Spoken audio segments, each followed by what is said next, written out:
கிறிஸ்து இயேசுவுக்குள் மிகவும் பிரியமான அன்புக்குரிய சகோதர சகோதரிகளே, உங்கள் யாவருக்கும் நம்முடைய பிதாவாகிய தேவனுடைய நாமத்தினாலும் இரட்சகர் நம்முடைய ஆண்டவராகிய இயேசு கிறிஸ்துவின் நாமத்தினாலும் கிருபையும் சமாதானமும் உண்டாவதாக என்ற வாழ்த்துதலோடு கூட இந்த காலை வேளையிலும் கூட என்னுடைய தனிப்பட்ட அன்பையும் வாழ்த்துதலையும் உங்கள் மத்தியில் பகிர்ந்து கொள்கிறேன்.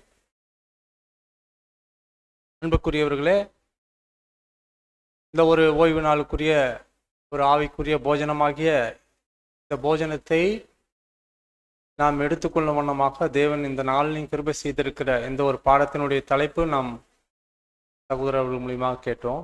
பெல்ஷாத்சாரின் விருந்து என்ற அந்த தலைப்பு ஒரு சரித்திர நிகழ்வை சம்பந்தப்பட்ட ஒரு பாடம் தான். பைபிளில் இருக்கிறது பெரும்பாலும் உலக ஜனங்களுக்கு ஒரு பைபிளா வேதாகமாக தெரியும். அவங்களுடைய வேதாகமத்தின்படி அவங்களுடைய வேதாகமம் அவங்களுக்கு அப்படின்னு நினைச்சிட்டு இருக்காங்க. ஆனால் அது உண்மை இல்லை.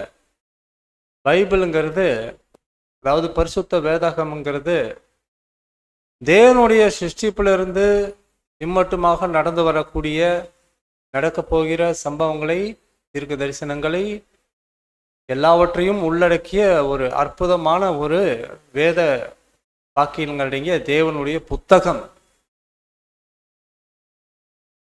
அப்படி இருக்கிற பட்சத்தில் அன்பான சகோதர சகோதரிகளே, இந்த பெல்ஷாத்சார் என்கிற இந்த ஒரு நபர் யாருங்கும் போது பாபிலோனுடைய ஒரு ராஜா. அவருடைய பார்வையில் அவர் மிகப்பெரிய ராஜா. அவருடைய பார்வையில் அவர் மிகப்பெரிய ராஜா. பாபிலோன் அப்படிங்கிறது ஒரு பேர அரசு. அந்த பேரரசனுடைய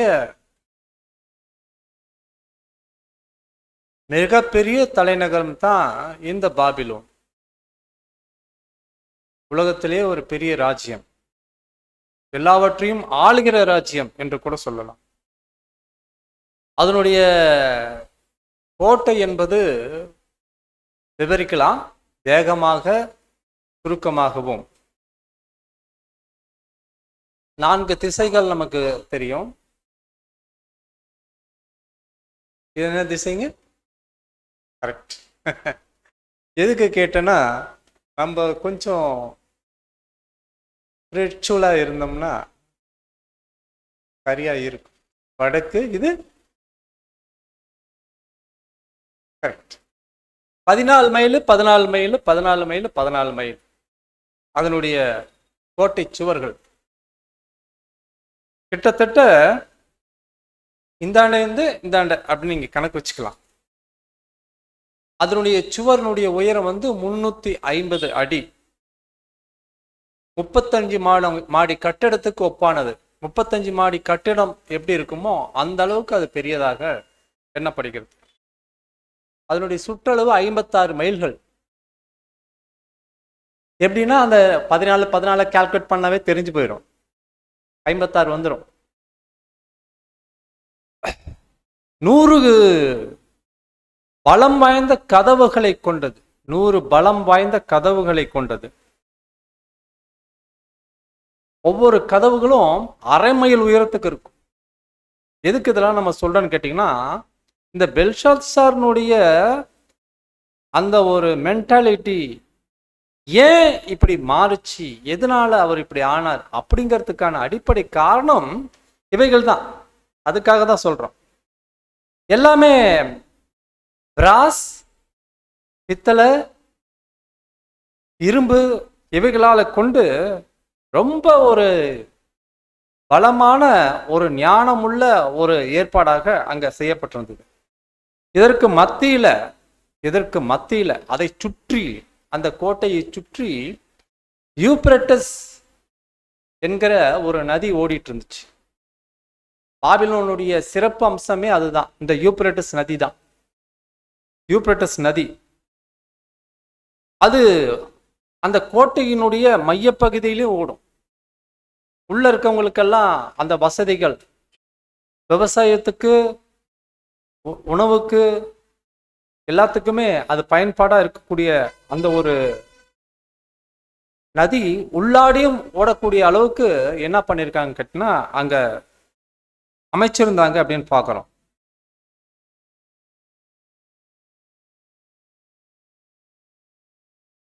பகல்லையும் சரி இரவுலையும் சரி கவனமான ஒரு கண்காணிப்பு இருந்துக்கிட்டே இருக்கும். எதிரிகளினுடைய அந்த ஒரு அச்சுறுத்தலை தவிர்க்கிறதுக்காகவும் தூரத்தில் அவங்க வரும்போதே இங்கிருந்து அவங்கள தாக்கிறதுக்கான எல்லா ஏற்பாடுகளும் அங்கே செய்யப்பட்டிருந்தது. ஸ்ட்ராங்கஸ்ட் ஃபோர்ட்ரஸ், பலமான ஒரு கோட்டை என்று நாம் சொல்லலாம். இன்னும் சொல்ல போனா எந்த ஒரு ராஜாவாலையும் அதை மேற்கொள்ள முடியாது அப்படிங்கிற எண்ணத்துல அளவுல உருவாக்கப்பட்டிருக்கு.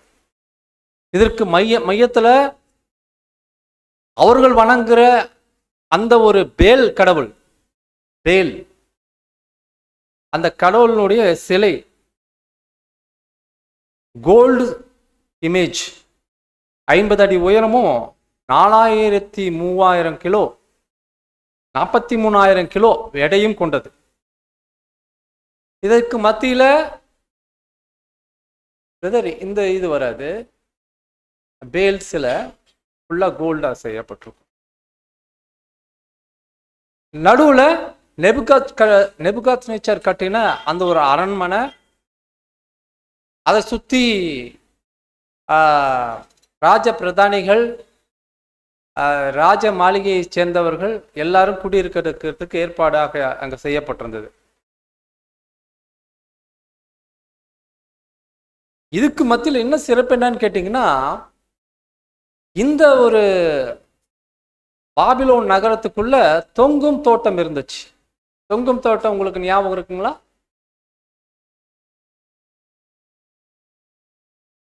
ஆமா, உலக அதிசயம் நம்ம சொல்றதை விட பழங்கால உலக 7 அதிசயங்களில் ஒன்று. பழங்கால 7 உலக அதிசயங்களில் ஒன்று. அது இப்படிதான் இருக்கும். தொங்கும் தோட்டம் இப்படிதான் இருக்கும். உலகத்தில் இருக்கிற அத்தனை மலர்களும் செடி கொடிகளும் அங்க பண்படுத்தப்பட்டு பயன்படுத்தப்பட்டு வந்துச்சு.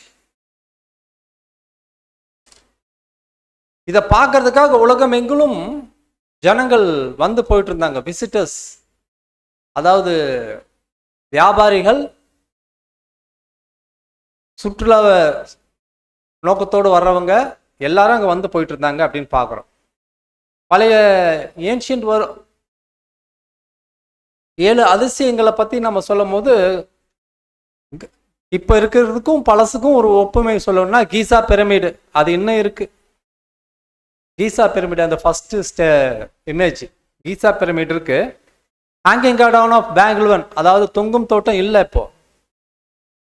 ஜிஎஸ் ஒலிம்பஸ் சிலை, அதுவும் இல்லை இப்போ. எபேசஸ்னுடைய கோயில், அதுவும் இல்லை. இது பழங்கால 7 அற்புதங்கள்ல. அதே மாதிரி மௌசோலியம் அதுவும் இல்லை. அதாவது 4வது படம் துருக்கியில இருந்தது. அப்புறம் கிரீஸினுடைய கொலோசியம், அதாவது விளையாட்டு மைதானம், அது இப்ப இருக்கு, ஆனா ரொம்ப பாழடைந்த நிலையில இருக்கு. அலெக்சாண்டர் லைட், இந்த அலெக்சாண்டர் லைட் ரொம்ப ஃபேமஸ். அதாவது 4, 5, 6வது படம் இந்த அலெக்சாண்டர் லைட். இப்ப இருக்க அதிசயங்கள் நமக்கு நல்லா தெரியும், யாரை கேட்டாலும் சொல்லிடுவாங்க. ஏன்னா எல்லாமே நம்ம அதை பத்தின அறிவோடு வந்திருக்கிறோம். தாஜ்மஹால், பெட்ரா, தாஜ்மஹால் நமக்கு ஒரு சிறப்பு இந்தியாவில் இருக்கு. பெட்ரா யோர்தான்ல இருக்கு, ஜோர்டன். அப்புறம் கலோசியம் இட்டாலி, அது இருக்கு. மச்சு பிச்சு பெருவுல இருக்கு, மச்சு பிச்சு. அதே மாதிரி கிறிஸ்டோ, அந்த இயேசு கிறிஸ்துனுடைய சிலை பிரேசில்ல இருக்கு. அப்புறம் கிரேட் வால் ஆஃப் சைனா இப்ப இருக்கு. சிச்சன் இட்ஸா அப்படிங்கிறது மெக்சிகோல இருக்கு. சிச்சன் இட்ஸாங்கிறது கடைசி படம். இதோட சேர்ந்து 8வது அதிசயத்தையும் ஒன்று சேர்த்திருக்காங்க, அங்கோர் வாட் டெம்பிள், கொலம்பியால இருக்கு. சரி, இது ஒரு தகவலுக்காக தான் உங்களுக்கு நம்ம சொல்றோம். இப்போ இந்த பாபிலோனை பொறுத்த வரைக்கும் என்ன ஸ்பெஷல்னு கேட்டிங்கன்னா அந்த தொங்கும் தோட்டம். இப்போ அங்கே யார் ஆளுகையில் இருக்கான்னு கேட்டிங்கன்னா பெல்ஷத்சார் ஆளுகையில் இருக்கார். நெபுகாத்நேச்சர் இருந்தார். நெபுகாத்நேச்சரோட அனுபவங்கள் நம்ம படிச்சிருக்கிறோம். அவருடைய பையன் நெபோடியஸ், அவருடைய பையன்தான் இந்த பெல்ஷத்சார். பேரன் வச்சுங்களேன், நெபுகாத்நேச்சரோட பேரன். இப்ப இந்த சமயத்துல என்ன நடந்திருக்குன்னு கேட்டீங்கன்னா, மேதோ பெர்ஷியர்கள் முற்றுகை போட்டிருக்காங்க, நகரத்தை முற்றுகை போட்டிருக்காங்க. முற்றுகை போட்டு என்ன பண்றாங்கன்னு கேட்டீங்கன்னா, ஏதோ வேலை பண்ணிட்டு இருக்காங்க. பெல்ஷாத்சாருக்கு அவ்வளவுதான் தெரியும். அவரு ஒவ்வொரு முறையும் அந்த சுவற்றிலிருந்து தூரத்துல பார்க்கும் போது எறும்பு தக்கன மனிதர்கள் ஏதோ வேலையில செஞ்சுட்டு இருக்காங்க. எறும்பு தக்கன மனிதர்கள், அதாவது தூரத்துல பார்க்கறதுக்கு அந்த சைஸ் அப்படி தெரியுது. ஏதோ வேலை செஞ்சுட்டு இருக்காங்க, ஏதோ ஒரு வேலை போயிட்டு இருக்கு. ஆனா பெல்ஷாத்சார் அந்த அந்த சூற்றிலிருந்து தன்னுடைய அரண்மனை வியூல இருந்து பார்க்கும்போது அவருக்கு வந்து சிரிப்பு வருது.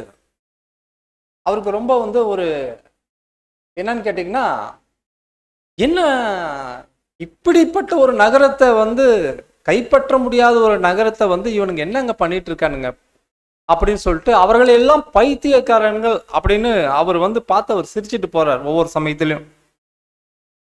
இப்போ தன்னுடைய அந்த பிரஸ்தாபத்தை, தன்னுடைய அந்த ஒரு மகிழ்ச்சிய, தன்னுடைய தேசத்தினுடைய பெருமையை,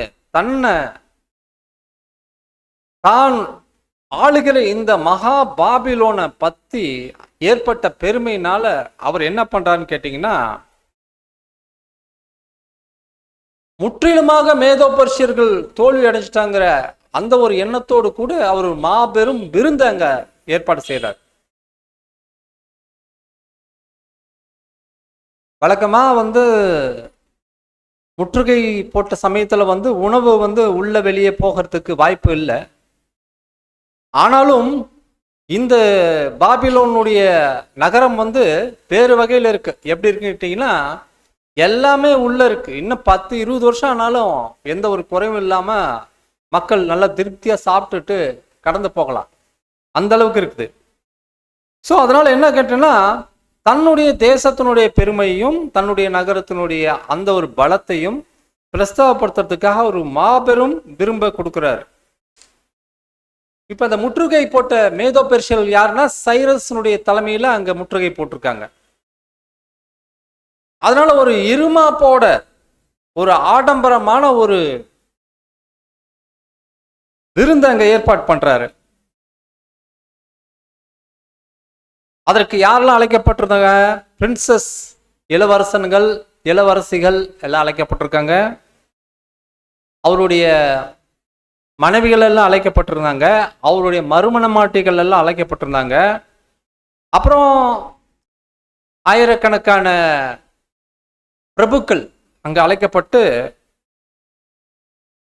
எந்த ஒரு குறைவும் இல்லாம உணவும் வைன் அப்படின்னு சொல்லக்கூடிய அந்த திராட்சை ரசம் பரிமாறப்படுது.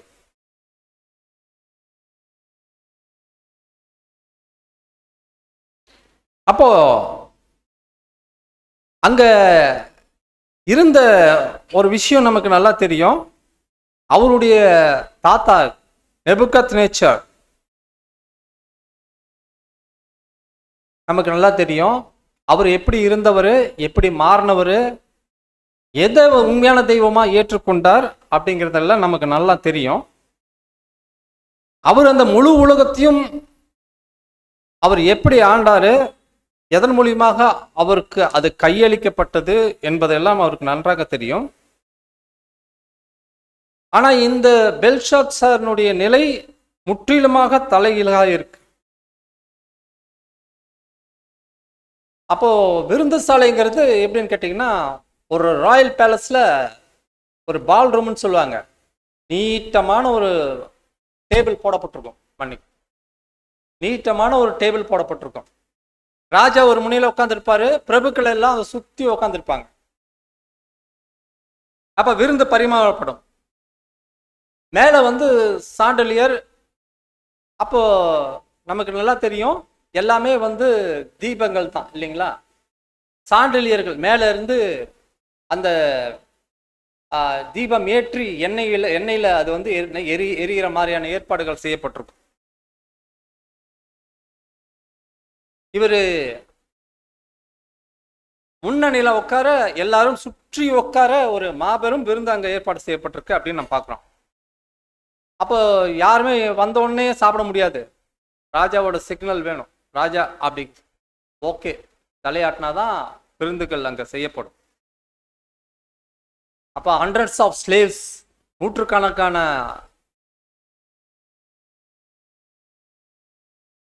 நபர்கள் அங்க என்ன பண்ணுவாங்கன்னு கேட்டா சர்வ் பண்ணுவாங்க. அடிமைகள் அங்க இருந்தாங்க. அதாவது சமையல் கூடத்துல இருந்து டேபிள் வரைக்கும் வரக்கூடிய அங்க நிறைய வேலைக்காரங்க இருந்தாங்க அப்படின்னு பார்க்குறோம். கொஞ்சம் கொஞ்சமா அந்த திராட்சை ரசம் தன்னுடைய பலனை காட்டுது. அவ்வளவுதான். திராட்சை ரசம் கொஞ்சம் கொஞ்சமாக பலனை காட்டுது. தாராளமா இருக்கிற திராட்சை ரசம், ஃபுட் அண்ட் வைன். இப்ப தானியேல் 5வது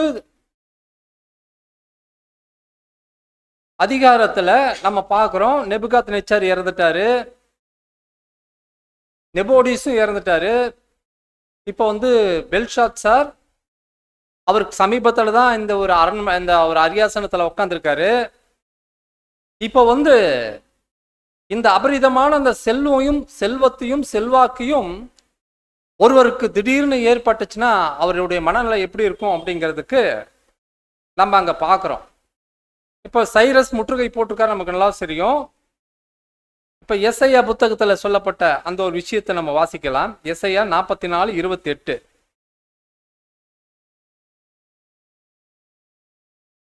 கோரேசி குறித்து, அவன் என் மேய்ப்பன், அவன் எருசலேமை நோக்கி நீ கட்டப்படு என்றும் தேவாலயத்தை நோக்கி நீ அஸ்திபாரப்படு என்றும் சொல்லி எனக்கு பிரியமானது எல்லாம் நிறைவேற்றுவான் என்று சொல்லுகிறவர் நான். கோரேஸ், சைரஸ் தான் கோரேஸ்ன்னு சொல்லப்படுது. இப்ப கோரேஸ் தான் முற்றுகை போட்டிருக்கார்.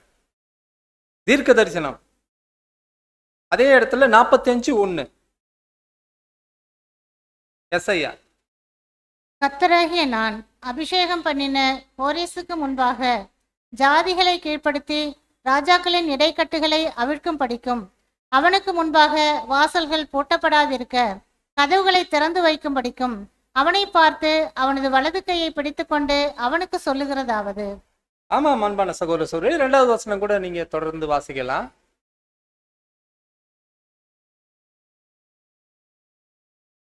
நான் உனக்கு முன்னே போய் கோணலானவைகளை செவ்வையாக்குவேன். எஸ். அப்போ இந்த கோரேஸ்க்கு தேவன் கொடுத்திருக்கிற அதிகாரம் என்று நாம் பார்க்கிறோம். கோரேஸ்க்கு தேவன் கொடுத்திருக்கிற இந்த அதிகாரம் தான் அங்க நம்ம பார்க்கிறோம். அப்போ நமக்கு நன்றாக தெரியும், அந்த கோரேஸ்னுடைய அந்த ஒரு சேனைகள் அந்த கோட்டையினுடைய சுவருக்கு அருகில கூட வரல. ஏன்னா யூப்ரட்டிஸ் நதி அதை சுத்தி ஓடுதுன்னு நமக்கு ஏற்கனவே பார்த்தோம். அவங்க தூரத்துல ஏதோ ஒரு வேலை செஞ்சுட்டு இருக்கிறாங்க. இந்த நேபுகாத்நேச்சாருக்கு, மன்னிக்கணும், பெல்ஷாத்சாருக்கு அவங்கள பொறுத்த வரைக்கும் அவர்கள் கோழைகள். இங்க வர முடியாம அவங்க என்ன பண்ணிட்டு இருக்காங்க, தூரத்துல ஏதோ அவங்களுடைய காரியங்களா பார்த்துக்கிட்டு இருக்காங்க அப்படிங்கிறத மட்டும் அங்க நம்ம சொல்றதா நம்ம பார்க்கிறோம்.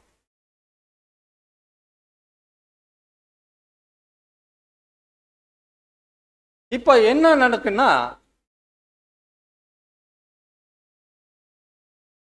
இப்ப நடுவுல ஒரு பிரேக். என்ன பிரேக் அப்படின்னு பார்க்கும்போது, இப்போ 4வது அதிகாரத்துல, தானியேல் 4வது அதிகாரத்துல நாம் அதை பார்க்கிறோம்.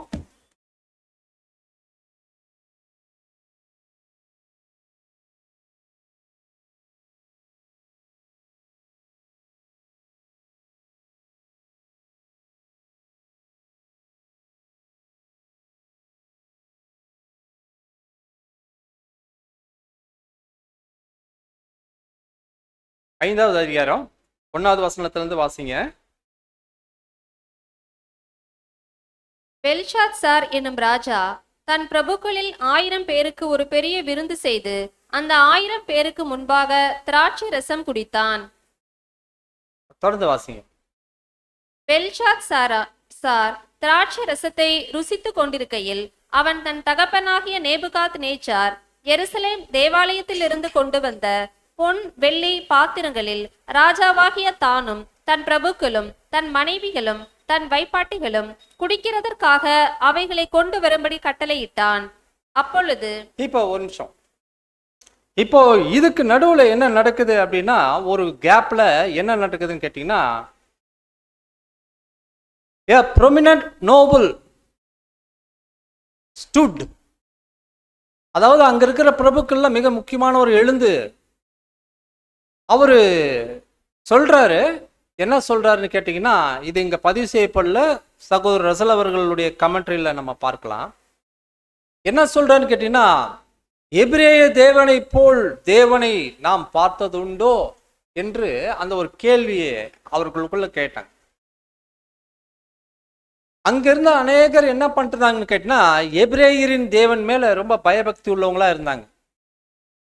பியர்ஃபுல் ரெஸ்பெக்ட், அவங்களுக்கு அந்த தேவன் மேல ஏன்னா நெபுகத்நேச்சருடைய காலத்துல இருந்து அவங்க இருந்தவங்க இருக்கிறவங்க, தேவனை பத்தின சகல விதமான அறிவும் அவங்களுக்கு முன்பாக வைக்கப்பட்டிருந்தது. அப்போ அதனாலதான் சொல்றாரு, அந்த பிரபு எழுந்து இந்த ஒரு வார்த்தையை சொல்லும் பொழுது, எபிரேய தேவனை போல் தேவனை நாம் பார்த்தது உண்டோ என்று நாம் அவங்க சொல்லும் பொழுது, இது நெபுகாத்நேச்சருக்கு ஒரு ஹர்ட்டிங்கா இருந்தது. ஏன்னா அவங்கள அநேகர் என்ன பண்ணிருந்தாங்க கேட்டினா, எபிரேய தேவனாகிய பரலோகத்தின் ராஜாவை பத்தி கேள்விப்பட்டிருந்தாங்க.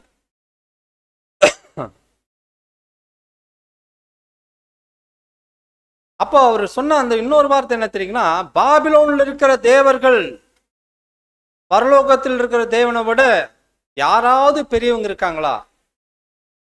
அப்போ இந்த ஒரு கேள்வியை அவங்க கேட்கும் பொழுது எல்லோருடைய முகத்திலையும் ஒரு அச்சம், ஒரு பயம். இதுக்கு பெல்ஷாத்சார் என்ன சொல்ல போறாரோ அப்படின்னு ஒரு பயம்.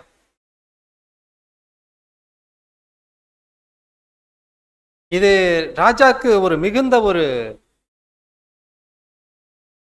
அதிருப்தியை ஏற்படுத்துச்சு. இப்ப அவர் எழுந்து சத்தமிடுறாரு. அப்பதான் அந்த 2வது வசனம் நடக்குது.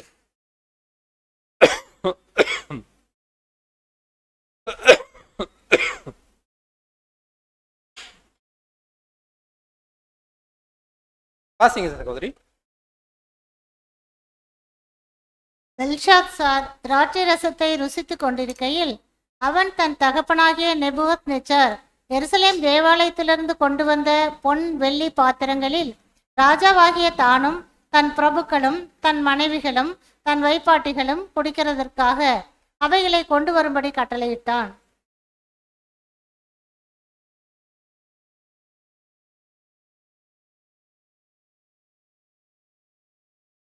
இப்ப அவர் என்ன பண்றாருன்னு கேட்டீங்கன்னா, அந்த தேவாலயத்திலிருந்து கொண்டு வந்திருந்த எல்லா பாத்திரங்களையும், பொன் வெள்ளி பாத்திரங்களை எல்லாம் என்ன பண்றாருன்னு கேட்டீங்கன்னா கொண்டு வர சொல்றாரு. நம்ம கடந்து போன காரியங்களை தான் இப்ப நம்ம பார்த்துட்டு இருக்கிறோம். பாத்திரங்களில் இப்ப என்ன பண்றாருன்னா, அதோடு நிக்கல, தானும் தன் பிரபுக்களும் தன் மனைவிகளும் தன் வைப்பாட்டிகளும் குடிக்கிறதுக்காக அவைகளை கொண்டு வரும்படி கட்டளையிட்டான். 3வது வசனம் வாசி. அப்பொழுது எருசலேமில் உள்ள தேவனுடைய வீடாகிய ஆலயத்தில் இருந்து எடுக்கப்பட்ட பொற்பாத்திரங்களை கொண்டு வந்தார்கள். அவைகளில் ராஜாவும் அவனுடைய பிரபுக்களும் அவனுடைய மனைவிகளும் அவனுடைய வைப்பாட்டிகளும் குடித்தார்கள். அதோட நின்றுல இப்ப அந்த ஒரு மயக்கத்துல, அந்த திராட்சரச மயக்கத்துல 4வது வசனம் வாசிங்க. அவர்கள் திராட்சை ரசம் குடித்து பொன்னும் வெள்ளியும் வெண்கலமும் இரும்பும் மரமும் கல்லும் ஆகிய தேவர்களை புகழ்ந்தார்கள். இப்ப இது ஒரு எப்பயோ ஒரு காலத்துல நிகழ்ந்தது பாருங்க. ஆனா பிசாசு பாருங்க எப்படி அந்த உலகத்தை கட்டுக்கோப்பா வச்சிருக்காருங்கிறதுக்கு இது ஒரு அடையாளம். இன்னமும் என்னதான் இருக்கு? பொண்ணுல தான் தேவர்கள் இருக்காங்க, வெள்ளியில தான் தேவர்கள் இருக்காங்க, மரங்கள்ல தான் தேவர்கள் இருக்காங்க, கல்லுல தான் தேவர்கள் இருக்காங்க. மெய்யான தேவன் எப்படி மறைக்கப்பட்டிருக்காரு பாருங்க. இதை எதுக்கு சொல்றேன்னா, ஒரு சிலராகிய நம்மை தவிர வேற யாருக்கும் இந்த ஒரு கிருபை கொடுக்கப்படலை அப்படிங்கிறத நாம நினைவு கொண்டு வரும். ஒரு சிலராகிய நம்மை தவிர அவர்கள் திராட்சை ரசம் குடித்து என்ன பண்றாங்க? 4வது வசனம். அவர்கள் திராட்சை ரசம் குடித்து பொன்னும் வெள்ளியும் வெண்கலமும் இரும்பும் மரமும் கல்லும் ஆகிய தேவர்களை புகழ்ந்தார்கள். ஆமா, தேவர்களை புகழ்ந்தார்கள். அவர்கள் தங்களுடைய தேவர்களை புகழ்ந்தார்கள் அப்படின்னு பார்க்கிறோம். இப்ப என்ன நடக்குது அப்படின்னு பார்க்கும்போது 5வது வசனம். அந்நேரத்திலே மனுஷ கைவிரல்கள் தோன்றி விளக்குக்கு எதிராக ராஜ அரண்மனையின் சாந்து பூசப்பட்ட சுவரிலே எழுதிற்று. எழுதின அந்த கையுறுப்பை ராஜா கண்டான். அந்த கை உறுப்பு, அந்த விரல்கள் அப்படின்னு சொல்லும்போது அது கையோட சேர்ந்த ஒரு இதை எப்படி எல்லோருடைய கவனமும் அந்த சுவற்றின் மேல போகுது அப்படின்னா, அந்த வெளிச்சம், அந்த மேல இருந்து தொங்குற அந்த ஒரு சாண்டலியர்கள் அப்படின்னு சொல்லக்கூடிய அந்த விளக்கு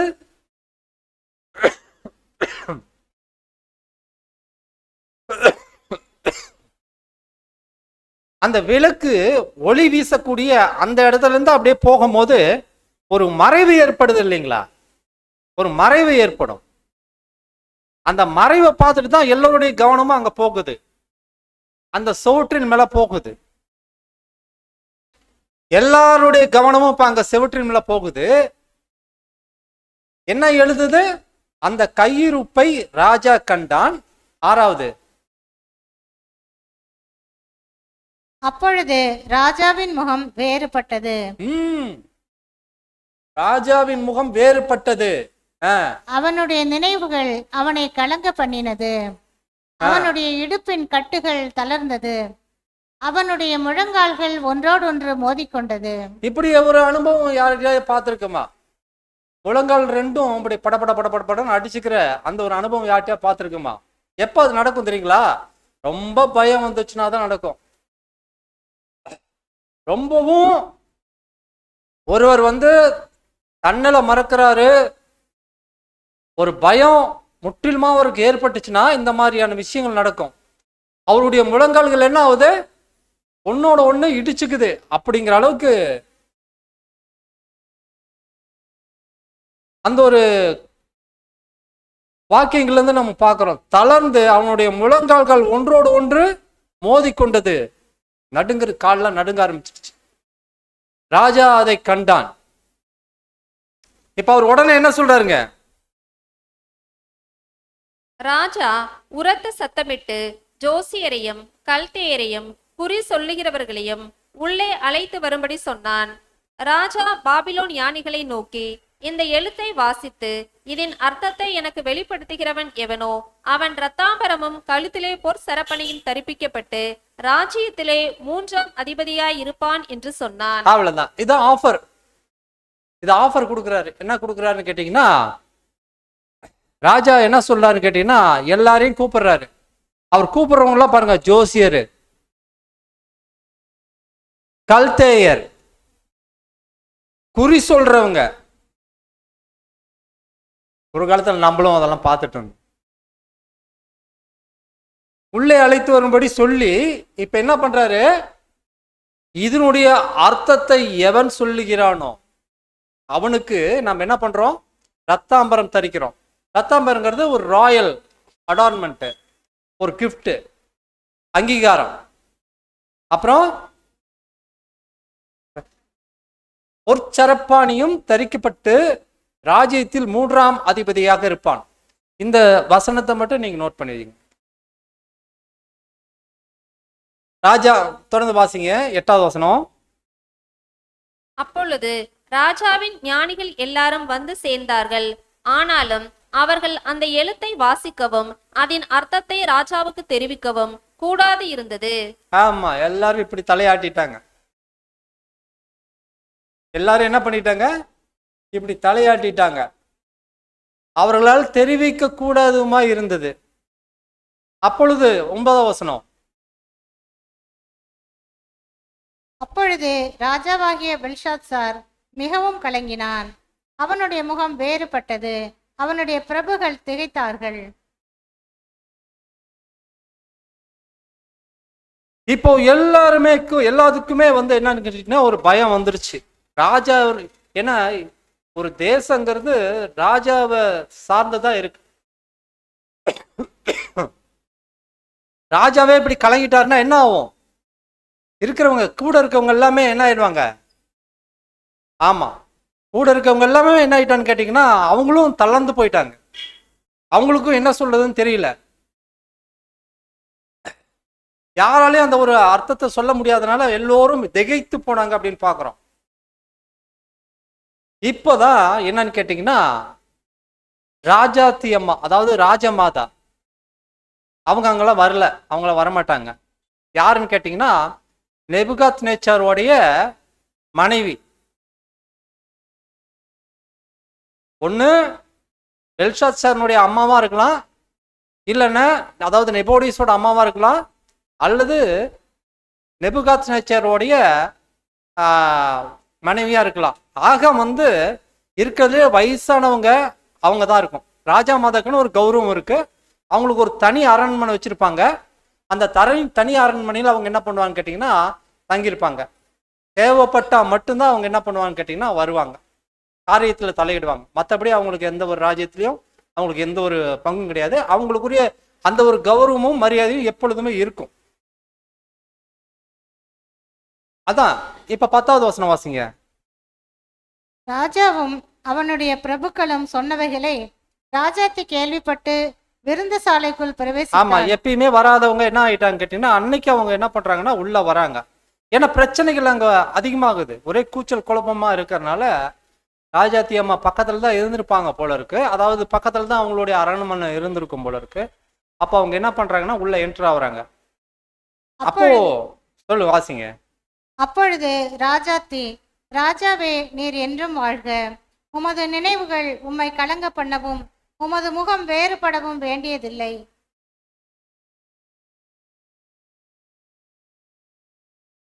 என்ன சொல்றாங்க அவங்க?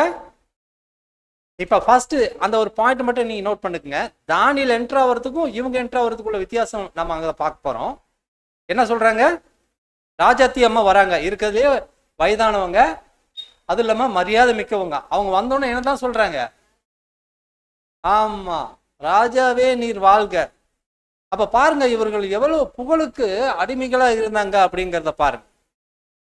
ராஜாக்கள் எப்பயுமே புகழுக்கு எந்த அளவுக்கு அடிமைகளாக இருந்தாங்க, எந்த அளவுக்கு அவங்கள சுத்தி எப்பொழுதுமே ஒரு கூட்டத்தார் இருந்துகிட்டு அவங்க என்ன பண்ணிட்டு இருப்பாங்க கேட்டீங்கன்னா அவரை புகழ்ந்துட்டே இருக்கிறது அவங்களுடைய வேலையா இருக்கு. இப்பவும் அப்படிதான் நடக்குது. இப்பவும் என்ன ஆயிட்டு இருக்கு? அப்படிதான் நடந்துட்டு இருக்கு. அது நம்ம வேற ஒரு பேர் சொல்லி அழைப்போம், அது நமக்கு வேணாம். அப்போ அந்த அம்மாவும் வராங்க, அவ்வளவு வயதானவங்க. ஆனா அவங்க கூட வந்து என்னதான் சொல்றாங்க? ராஜாவே நீர் வாழ்க, உமது நினைவுகள் உம்மை கலங்க பண்ணவும் உமது முகம் வேறுபடவும் வேண்டியதில்லை. ஒரு வேர்டு, ஒரு பாசிட்டிவ் வேர்ட் சொல்றாங்க. சொல்லிட்டு ரெமடி சொல்றாங்க. என்ன சொல்றாங்க? 11வது வசனம். உம்முடைய ராஜ்யத்திலே ஒரு புருஷன் இருக்கிறான், அவனுக்குள் பரிசுத்த தேவர்களுடைய ஆவி இருக்கிறது. உம்முடைய பிதாவின் நாட்களில் வெளிச்சமும் விவேகமும் தேவர்களின் ஞானத்துக்கு ஒத்த ஞானமும் அவனிடத்தில் காணப்பட்டது. ஆகையால் உம்முடைய பிதாவாகிய நேபுகாத் நேச்சார் என்னும் ராஜாவானவர் அவனை சாஸ்திரிகளுக்கும் ஜோசியருக்கும் கல்தேயருக்கும் குறி சொல்லுகிறவர்களுக்கும் அதிபதியாக வைத்தார். ஆமா, 12 வாசிங்க. ராஜாவினால் பெல்ஷாத்சார் என்று அழைக்கப்பட்ட அந்த தானியேலுக்குள் சொப்பனங்களை உயர்த்தி பண்ணுகிறது. இவருடைய பேரு என்னங்க? ஆமா, இவருடைய பேரு பெல்ஷாத்சார் தான். புதை பொருள்களை வெளிப்படுத்துகிறதும் கருகலானவைகளை தெளிவிக்கிறதுமான அறிவும் புத்தியும் விசேஷித்த ஆவியும் உண்டென்று காணப்பட்டது. இப்போதும் தானியேல் அழைக்கப்படட்டும், அவன் அர்த்தத்தை வெளிப்படுத்துவான் என்றார். ஆமா, இப்போ என்ன நடக்குதுன்னு கேட்டீங்கன்னா, அந்த ராஜா மாதா வந்து அந்த ரெமெடி சொல்றாங்க. உம்முடைய தகப்பனுடைய காலத்தில் இவ்வாறாக ஒரு எபிரேய புருஷன் இருந்தாரு, அவருக்குள்ள என்ன இருந்துச்சு? பரிசுத்த தேவனுடைய ஆவி இருந்துச்சு, இருக்குது. உம்முடைய பிதாவின் நாட்களில் வெளிச்சமும் விவேகமும் தேவர்களின் ஞானத்திற்கொத்த ஞானமும் அவனிடத்தில் காணப்பட்டது. ஆகையால் உம்முடைய பிதாவாகிய நேபுகாத்நேச்சார் ராஜாவானவர் அவனை சாஸ்திரிகளுக்கும் எல்லாருக்கும் என்ன பண்ணிட்டாரு? தலைவராக வச்சிருந்தாரு. ராஜாவினால் பெல்ஷாத்சார் என்னும் பெயரிடப்பட்ட அந்த தானியேலுக்கு சொப்பனங்களை உயர்த்தி பண்ணிக்கிறதுக்கும் புதைபொருள்களை வெளிப்படுத்துகிறதுக்கும், தொடர்ந்து வாசிங்க. கருகலானவைகளை தெளிவிக்கிறதுமான அறிவும் புத்தியும் விசேஷித்த ஆவியும் உண்டென்று காணப்பட்டது. இப்போதும் தானியேல் அழைக்கப்படட்டும், அவன் அர்த்தத்தை வெளிப்படுத்துவான் என்றால். ஆமா, இப்ப பாருங்க, இப்போ நடந்த சம்பவங்கள் நமக்கு நன்றாக தெரியும் சகோதர சகோதரிகளே.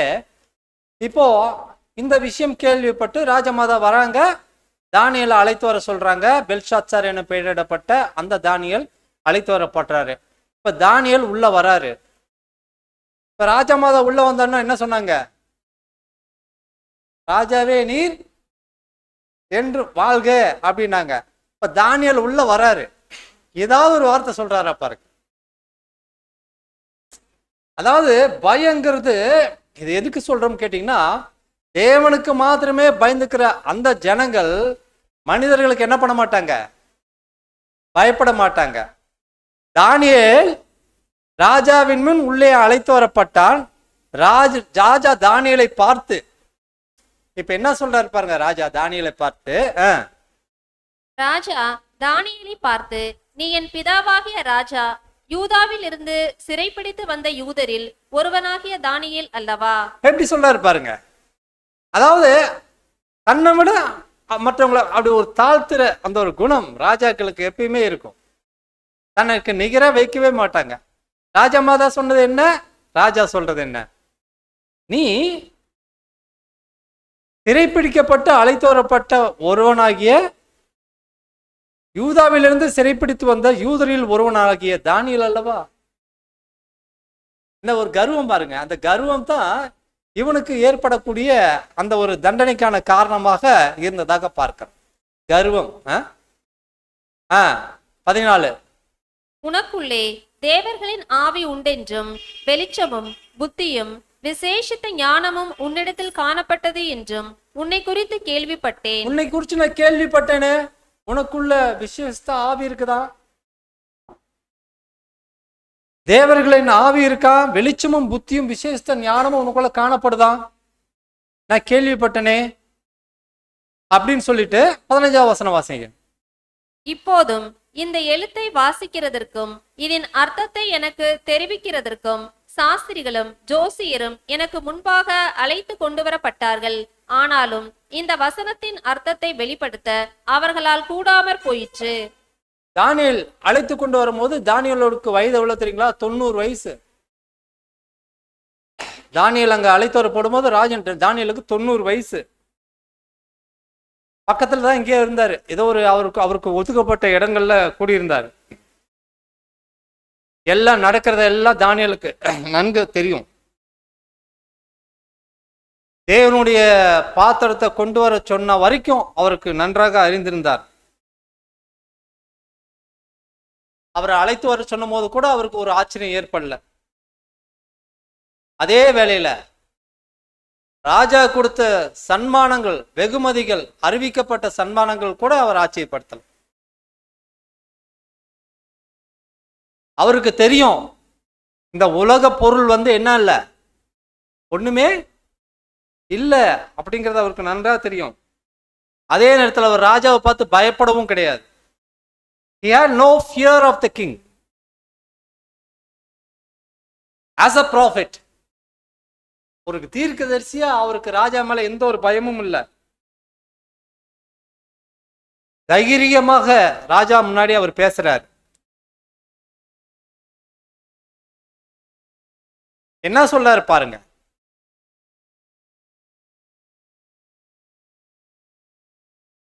பதினேழாவது வசனம் வாசிங்க. என்ன சொல்றாரு பாருங்க. அப்பொழுது தானியேல் ராஜ சமூகத்தில் பிரதியுத்தரமாக, உம்முடைய வெகுமானங்கள் உம்மிடத்திலேயே இருக்கட்டும். அதுக்கு காரணம் என்ன தெரியுங்களா? தானியேலுக்கு ராஜா கொடுக்குற ஆஃபர் 16ஆம் வசனத்துல சொல்லப்பட்டிருக்கு. வாசிங்க. 16 வாசிச்சுட்டு அப்புறம் வாசி. பொருளை வெளிப்படுத்தவும் கருகலானவைகளை தெளிவிக்கவும் உன்னாலே கூடுமென்று உன்னை குறித்து கேள்விப்பட்டேன். இப்போதும் நீ இந்த எழுத்தை வாசிக்கவும் இதன் அர்த்தத்தை எனக்கு தெரிவிக்கவும் உன்னாலே கூடுமானால் நீ இரத்தாம்பரமும் கழுத்திலே பொற் சரப்பணியும் தரிவிக்கப்பட்டு ராஜ்யத்திலே 3ஆம் அதிபதியாய் இருப்பாய் என்றான். ஆமா, இப்ப ஆஃபர் கொடுக்கிறார் தானியேலுக்கு.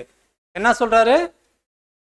ஆமா, ரத்தாம்பரம் தரிக்கப்படுவாய், பொற் சரப்பணி உனக்கு கழுத்துல அணிவிக்கப்படும், ராஜ்யத்துல 3ஆம் இடத்துல இருப்பான்னு. இது என்னன்னு கேட்டீங்கன்னா, அதுதான் ராஜாக்களுடைய டெக்னிக்ஸ்ல ஒண்ணு. என்ன பண்ணுவாங்கன்னா, எப்பயுமே வெகுமதிகளை கொடுத்து என்ன பண்ணுவாங்க, முக்கியமான நபர்களை எல்லாம் தங்களுக்கு அடிமையாக வச்சிருப்பாங்க. வெகுமதிகளை கொடுத்து. இது பிசாசனுடைய ஆஃபர்ல ஒரு ஆஃபர் தான். எப்பயுமே பிசாசும் அப்படிதான், ஆஃபர் கொடுத்து எல்லாரும் என்ன பண்ணுவாரு, கீழ்படுத்தி வச்சிருப்பாரு. நீங்க நிறைய விஷயங்கள் பாருங்க. ஆசை அப்படிங்கிற ஒரு வார்த்தை இருக்கு பாத்தீங்களா? இந்த ஆசை இயல்பான ஒண்ணு, அது எல்லாருக்குள்ளயும் இருக்கு. யாரெல்லாம் ஆதாமுக்குள்ள வந்தாங்களோ அவங்களுக்குள்ள எல்லாருக்குள்ளயும் ஆசை இருக்கு. ஏன் ஆதாம் அந்த பழத்தை சாப்பிடணும்? காரணம் என்ன? என்ன ஆசை?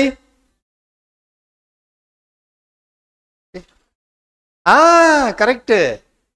அவருக்கு ஏவாள் மேல இருக்கக்கூடிய, அது நீங்க பாசான்னு வச்சுக்கலாம், வந்தான்னு வச்சுக்கலாம், இல்ல எப்படி வேணாலும் வச்சுக்கலாம். ஆசை இழந்துருவோம், இழக்கக்கூடாது அப்படிங்கிற அந்த ஆசை தான் தெரிஞ்சே என்ன பண்றாரு, புசிக்கிறார். இதுக்கு நம்ம ஒரு இதா சொல்றோம். இந்த ஆசையை எப்பயுமே பிசாசு மனிதர்களிடத்துல பயன்படுத்துற ஒரு யுக்தி, மிகப்பெரிய யுக்தியான. எப்பயுமே இது சக்சஸ் ஆகும். நீங்க வேணா உங்களுக்கு சோதிச்சு பாருங்க. எப்பயுமே நீங்க ஏதாவது ஒரு விஷயத்துக்கு தலையாட்டினீங்கன்னா, தேவனை மறுதளிச்சுட்டு தலையாட்டினீங்கன்னா, அங்க நீங்க எங்க நிப்பீங்கன்னு கேட்டீங்கன்னா அந்த ஆசையில தான் நிப்பீங்க. அப்படிதான் ராஜா இந்த ஆஃபரை கொடுக்கிறாரு தானியேலுக்கு. ராஜ்யத்தில் 3ஆம் அதிபதியாக இருப்பாய் அப்படின்னு சொல்லுவாரு. ஆனா தானியேலுடைய பதில் எப்படி இருக்கு பாருங்க. என்ன சொல்றாரு? 17. அப்பொழுது தானியேல் ராஜ சமூகத்தில் பிரதியுத்தரமாக, உம்முடைய வெகுமானங்கள் உம்மிடத்திலேயே இருக்கட்டும். என்ன சொல்றாரு? உன்னுடைய வெகுமானங்கள் உன்னிடத்திலேயே இருக்கட்டும். யார் அவர்? முதலாவது இல்லைங்களா, ராஜா. யாருடைய ராஜ்யத்தில் அவர் இருக்காரு? தானியேல் எங்க இருக்காரு? யூதாவிலேயே இருக்காரு, பாபிலோன்ல இருக்காரு. அங்கதான் வாழ்ந்துட்டு இருக்காரு, அங்கதான் அவர் ஜீவிச்சிட்டு இருக்காரு. ராஜா நினைச்சா என்ன வேணாலும் செய்ய முடியும்னு தெரியும். மற்றவர்கள்லாம் பயந்திருக்க தானியேல் என்ன சொல்றாரு பாத்தீங்களா? உம்முடைய வெகுமதிகள் உம்மிடமே இருக்கட்டும். அப்புறம் உம்முடைய பரிசுகளை வேறொருவனுக்கு கொடும். அது வேற யாருக்காவது கொடுங்க. இந்த எழுத்தை நான் ராஜாவுக்கு வாசித்து இதன் அர்த்தத்தை தெரிவிப்பேன். ஆமா, இந்த எழுத்தை நான் வாசித்து இந்த அர்த்தத்தை ராஜாவுக்கு நான் தெரிவிப்பேன். காரணம் என்னன்னு கேட்டீங்கன்னா, அது தீர்க்கதரிசிகளோட கடமை. என்ன நோக்கத்துக்காக தேவன் ஒருவரை பயன்படுத்த நினைச்சிட்டாரோ அந்த நோக்கத்தை செயல்படுத்த வேண்டியது அந்தந்த ஸ்தானத்தில் உள்ளவங்களுடைய அந்தந்த வேலை. அதைத்தான் இப்ப தானியேல் அங்க செய்யறார். அந்த அர்த்தத்தை நான் என்ன பண்ணுவேன், தெரிவிப்பேன் அப்படின்னு சொல்றாரு. 18வது வசனம் வாசிங்க. ராஜாவே, உன்னதமான தேவன் உம்முடைய பிதாவாகிய நெபுகாத் நேச்சாருக்கு ராஜ்யத்தையும் மகத்துவத்தையும் கனத்தையும் மகிமையும் கொடுத்தார். உன்னதமான தேவன் கொடுத்தார். இந்த ராஜ்யம், இந்த மகத்துவம், இந்த கணம் எல்லாம், மகிமை எல்லாம் யாரால வந்தது? உன்னதமான தேவனுடைய நாமத்தினால வந்தது. உன்னதமான தேவன் அவருக்கு கொடுத்தார். 19. அவருக்கு கொடுக்கப்பட்ட மகத்துவத்தினாலே சகல ஜனங்களும் ஜாதியாரும் பாஷைக்காரரும் அவருக்கு முன்பாக நடுங்கி பயந்திருந்தார்கள். ஆமா, அவர் தமக்கு சித்தமானவனை கொன்று போடுவார், தமக்கு சித்தமானவனை உயிரோடே வைப்பார், தமக்கு சித்தமானவனை உயர்த்துவார், தமக்கு சித்தமானவனை தாழ்த்துவார். யார் இது? அவர் தமக்கு சித்தமானவர்களை கொன்று போடுவார், தமக்கு சித்தமானவர்களை உயிரோடு இருப்பார், தமக்கு சித்தமானவர்களை உயர்த்துவார், தமக்கு சித்தமானவர்களை தாழ்த்துவார். அவருடைய இருதயம் மேட்டிமையாகி அவருடைய ஆவி கர்வத்தினாலே கடினப்பட்ட போது அவர் தமது சிங்காசனத்திலிருந்து தள்ளப்பட்டார். ஆமா, அவர் தம்முடைய சிங்காசன இடத்திலிருந்து தள்ளப்பட்டார்.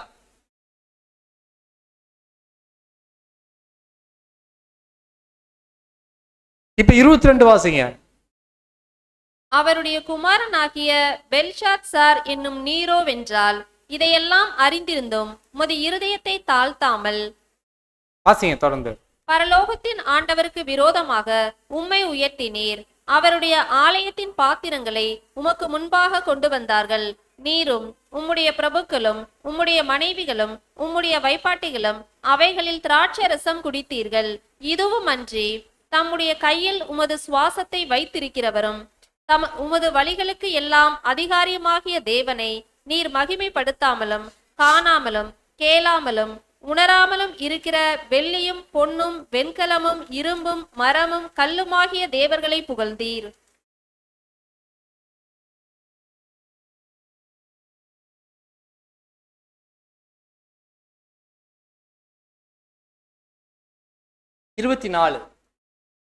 அப்பொழுது அந்த கையுறுப்பு அவரால் அனுப்பப்பட்டு இந்த எழுத்து எழுதப்பட்டது. என்னன்னு எழுதப்பட்டிருக்கு?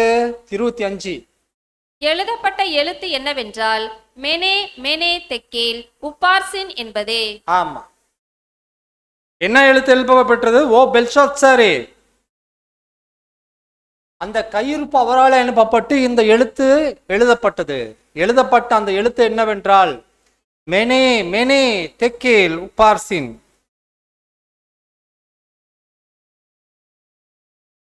அதுதான் அந்த எழுத்து அப்படிங்கிறத சொன்னது மாத்திரமல்ல, இப்ப அதனுடைய அர்த்தத்தையும் சொல்வார். 26.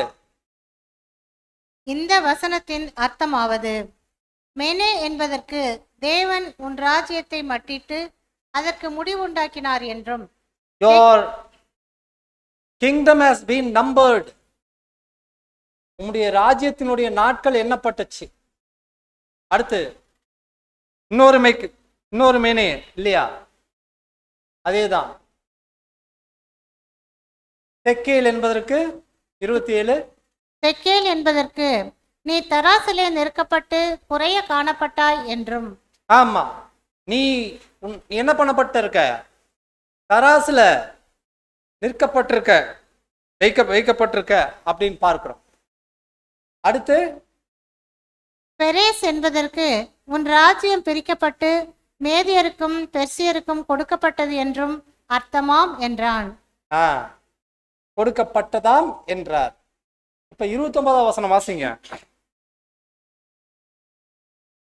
அப்பொழுது பெல்ஷாத்சார் தானியேலுக்கு இரத்தாம்பரத்தையும் அவனுடைய கழுத்தில் பொற் சரப்பணியையும் தரிப்பிக்கவும் ராஜ்யத்திலே அவன் 3ஆம் அதிகாரியாய் இருப்பவன் என்று அவனை குறித்து பறைமுறையிடவும் கட்டளையிட்டான். அவ்வளவுதான், கட்டளை தான் சொன்னாரு, கட்டளை தான் கொடுக்கிறாரு. அதை தானியேல் வாங்கிட்டாரா இல்லையாங்கிறது தெரியாது. ஆனா அந்த இரவலியே மேதோ பரிசில என்ன பண்ணிட்டாங்க? உள்ள வந்துட்டாங்க. அப்போ என்ன நடந்திருக்கு அப்படின்னு நம்ம பார்க்கும் போது, பாபிலோன் முற்றுகை போடப்பட்ட அந்த வேளையில என்ன நடந்திருக்கு அப்படின்னா, யூப்ரட்டிஸ் நதியினுடைய வழிகள் மாற்றப்பட்டுச்சு. அந்த வேலையை தான் மேதோ பெர்ஷியன் சோல்ஜர்ஸ் எல்லாம் என்ன பண்ணிட்டு இருந்தாங்க. அங்க என்ன பண்ணிட்டு இருந்தாங்கன்னா, ஒரு நதிக்கான வழிகளை அங்க ஏற்படுத்திட்டு இருந்தாங்க.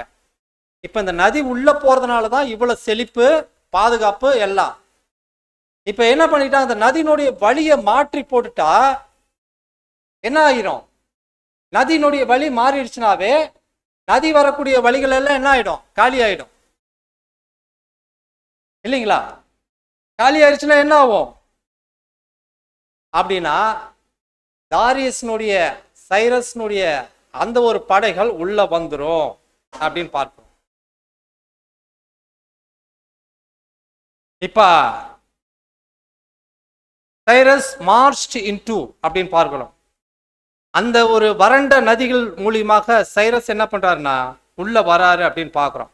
உள்ள வந்து இந்த வார்த்தையை தானியேல் சொல்லி முடிக்கும் போது பெல்ஷாத்சார் முன்னாடி தாரியஸ் சைரஸ் நிக்கிறாங்க. நிக்கிறது மட்டும் இல்ல, ட்ரஸ்ட் பெல்ஷாத்சார் அப்படின்னு பார்க்கிறோம். வித் ஹிஸ் ஸ்வார்ட் தாரியஸை பாபிலோன் மகா பாபிலோனுடைய ராஜாவாக அங்க என்ன பண்றாருன்னு கேட்டீங்கன்னா அங்க பிரகடனப்படுத்துறார் அப்படின்னு பார்க்கிறோம். தானியேலுக்கு கொடுக்கப்பட்ட இந்த ஒரு வெகுமதி சில காலங்கள் தான், ஒரு எவ்வளவுன்னு கேட்டீங்கன்னா அதிகபட்சம் ஒரு 5 நிமிஷமோ தான் இருந்திருக்கும். வரலாற்றிலேயே மிக சிறிய காலம் 3ஆம் இடத்துல இருந்த ஒரு நபர் யாருன்னா அது தானியேலா தான் இருக்கும். ஆக்சுவலா அதை வாங்கிட்டாரா இல்லையா நமக்கு தெரியல. ஆனா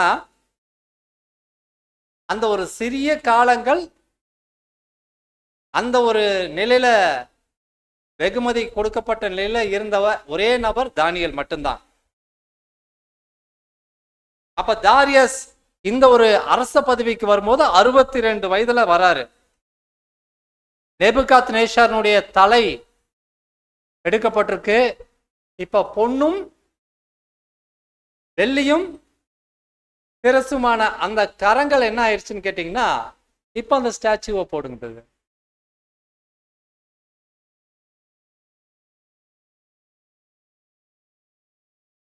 ஆக்சுவலா வெண்கலம் இதெல்லாம் வரும் இல்லையா,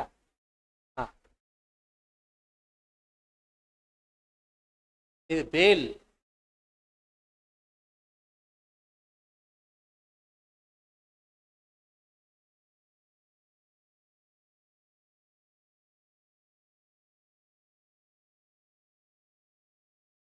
போதும், அந்த ஆர்ம்ஸ் அந்த கரங்கள் எப்படி இருக்கு அது பாத்தீங்களா, வெள்ளி இல்லைங்களா, தலை பொண்ணு, அது நெபுகாத் நேச்சார். இப்ப கரங்கள் இப்படி இருக்கிறது எது தெரியுங்களா, சைரஸ் மற்றும் தாரியஸ், இந்த 2 ராஜாக்கள் இணைஞ்சது தான். சைரஸ் வந்து தாரியஸ்னுடைய பிரதானி, அதாவது அவர் தான் எல்லாமே சகலமும். அவரும் இவரும் சேர்ந்தது தான் இந்த ராஜ்யம், மேதோ பெர்ஷியன் ராஜ்யம். இப்ப அந்த கரங்களை பார்த்தா அந்த இடுப்பால வரைக்கும் இருக்கக்கூடிய விஷயங்களை பார்த்தாவே நமக்கு நன்றாக தெரியும். அன்னைக்கு இரவு அவர் வந்து அரியணையில அமர்றாரு அப்படின்னு பார்க்கிறோம். சரி அன்பான சகோதர சகோதரிகளே, ரொம்ப நேரமா ஒரு வேத வாக்கியங்களை வாசிச்சே என்ன பண்ணிட்டோன்னு கேட்டிங்கன்னா நம்ம கடந்து போயிட்டோம். ஆவிக்குரிய விஷயங்கள்ல நம்ம என்னன்னு கேட்டிங்கன்னா இன்னும் நம்ம மேல நம்ம வந்து வரவே இல்லை. ஸோ இது நடந்த சம்பவங்கள் நமக்கு என்ன பாடத்தை உணர்த்துது அப்படின்னு நம்ம பொதுவா பார்க்கும் பொழுது, பெல்ஷாத்சார் என்ற அந்த ராஜா என்ன வகையான நோயில அகப்பட்டுட்டார் அப்படின்னு பார்த்தீங்கன்னா, pride, the plague of pride, பெருமையில பாதிக்கப்பட்டார் அப்படின்னு நம்ம பார்க்கிறோம். பெருமையினால பாதிக்கப்பட்டார் அப்படின்னு நம்ம பார்க்கிறோம். இதுல தேவ ஜனங்களுக்கு அநேக பாடங்கள் இந்த ஒரு பெல்ஷாத்சாரின் விருந்துல கொடுக்கப்பட்டிருக்கு, பாபிலோனுடைய வெல்கையில கொடுக்கப்பட்டிருக்கு. அதை நம்ம பார்க்கலாம். பிரதான கொள்கை, வேதாகமத்தினுடைய பிரதான கொள்கையில நமக்கு ஆன பாடம் என்னன்னு கேட்டீங்கன்னா, தானியேல் பெல்ஷாத்சார்ட்ட சொன்ன ஒவ்வொரு காரியங்களையும் நாம உற்று கவனிக்கலாம். You have not humbled your self. நீ உன்னை நீயே தாழ்த்தி கொள்ளவில்லை தேவனுக்கு முன்பாக. நீ உன்னை நீயே என்ன பண்ணல? தாழ்த்தி கொள்ளவில்லை. நீ உன்னை உயர்த்தி கொண்டு பரலோக தேவனுக்கு முன்பாக நீ என்ன பண்ணிட்ட? நீ பரலோக தேவனை மகிமைப்படுத்தவில்லை. நீ எல்லா விதமான அந்த ஒரு பலமும் அந்த ஒரு மகிமையும் அந்த சகல விதமான பெருமைகளும் உன்னாலே உண்டானது என்று நீ என்ன பண்ணிட்டன்னு கேட்டீங்கன்னா நினைச்சிட்ட. அதனால என்ன ஆயிடுச்சுன்னு கேட்டீங்கன்னா, தேவன் இன் ஹிஸ் பவர், அவருடைய சக்திகள்ல என்ன பண்ணிட்டான்னு கேட்டீங்கன்னா, அவர் என்ன பிடிச்சிட்டாருன்னு கேட்டீங்கன்னா, உன்னுடைய சுவாசத்தையும் உன்னுடைய வாழ்க்கையையும் என்ன பண்ணிட்டார் மேல, அது மேல கையை வச்சுட்டார் அப்படின்னு பார்க்கிறோம். இப்ப நம்ம வாசிக்கலாம் 2 வசனங்கள், இந்த பெருமையை கொடுத்த அந்த ஒரு கர்வத்தை குறித்த வசனங்கள். பெருமை நிறைய சப்ஜெக்ட் பார்த்துட்டதுனால இந்த விஷயத்துக்கு நம்ம கர்வம் அப்படின்னு போட்டுக்கலாம். ஏன்னா கர்வம் தான் ராஜாக்களுக்கு பொருத்தமான வார்த்தை. ராஜாக்கள் எப்பயும் பெருமை தனிப்பட்ட முறையில் இருக்காது. பெருமை சாதாரண நபர்களுக்கு கூட இருக்கும், எளிய ஜனங்கள்கிட்ட கூட பெருமை இருக்கும். ராஜாக்கள்கிட்ட மட்டும்தான் என்ன இருக்குன்னு கேட்டிங்கன்னா கர்வம் இருக்கும். தங்களாலே எல்லாம் ஆனதாக அவர்கள் நினைத்துக் கொள்வார்கள். ப்ராவர்ப், நீதிமொழிகள் ஆர்சில 16-18.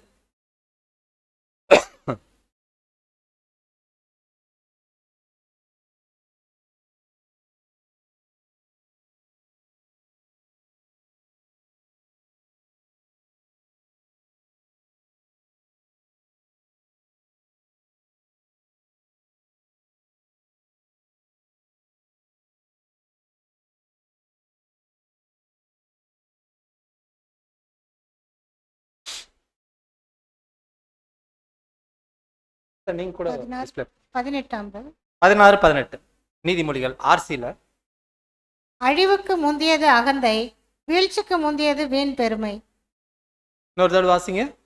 அழிவுக்கு முந்தியது அகந்தை, அகந்தை. வீழ்ச்சிக்கு முந்தியது வீண் பெருமை. வீண் பெருமை, வீழ்ச்சிக்கு முந்தியது வீண் பெருமை. ஏன்னா ஆர்சியில நம்ம வாசிச்சோம், வெப்ஸ்டர் எல்லாம் பார்த்தோம், தமிழையும் பார்த்தோம். அதில் இது ரொம்ப தெளிவாக நமக்கு புரிகிற வண்ணமாக கரெக்டாக இருந்துச்சு. அழிவுக்கு முன்பானது அகந்தை, வீழ்ச்சிக்கு முன்பானது வீண் பெருமை. அதுலேயே 5வது வசனம் வாசிங்க. இருமா புள்ளவர் யாராயிருந்தாலும் அவரை ஆண்டவர் அருவருக்கிறார், அவர் தண்டனைக்கு தப்பவே மாட்டார், இது உறுதி. என்ன சொல்றாருங்க? இருமாப்பு உள்ளவர் யாராயிருந்தாலும். இங்க எந்த ஒரு டினாமினேஷன்ஸும் கொடுக்கல, அவங்க இவங்க அப்படின்னு யாரும் கிடையாது. தேவ ஜனங்கள்ட்ட முக்கியமா காணப்படக்கூடாத ஒரு குணலட்சணம், குண அம்சம், அம்சம் சொல்லக்கூடாது, அத குணம் என்னன்னு கேட்டீங்கன்னா இந்த பெருமை என்பதை நாம் பார்க்கிறோம். அன்பானவர்களே, pride in any form, எந்த தோற்றத்தில் இருந்தாலும் பெருமை என்பது அருவருக்கத்தக்க ஒரு விஷயம் என்பதை நாம் பார்க்கிறோம். அதனுடைய விளைவுகள் என்னங்கிறத இப்ப நம்ம பார்க்கிறோம். அதனுடைய விளைவுகள் என்ன என்பதை நாம் இப்பொழுது பார்க்கலாம். அன்பானவர்களே, உலகத்துல நிறைய வகையான பெருமைகளை நம்மளால பேரை பிரிக்க முடியும். தேவ ஜனங்கள், தேவ பிள்ளைகள் அவற்றிலிருந்து தங்களை விலக்கி காத்துக்கொள்ள கவனமாய் இருத்தல் வேண்டும். தேவ பிள்ளைகள் அவற்றிலிருந்து தங்களை விலக்கி காத்துக்கொள்ள கவனமாய் இருத்தல் வேண்டும். ஆக உதாரணத்துக்கு என்னன்னு பார்க்கலாம். சிலர், நம்ம பொதுவா பார்க்கலாம், சிலர் உலகத்துல தங்களை மற்றவர்களை விட சுப்பீரியரா. சுப்பீரியர்னா மேலானவர்களாக எல்லா வழிகளிலும் நினைத்துக் கொள்வார்கள். எல்லா வழிகளிலும் என்ன பண்ணுவாங்க? நினைத்துக் கொள்வார்கள். பொதுவானவர். சிலர் இந்த உலகத்துல தங்களை மற்றவர்களை விட எல்லா வகையிலும் நான் மேலானவன் என்று நினைத்துக் கொள்வார்கள். வீழ்ச்சிக்கு முன்பாக இந்த ஒரு காரியங்கள்லாம் நிகழுது.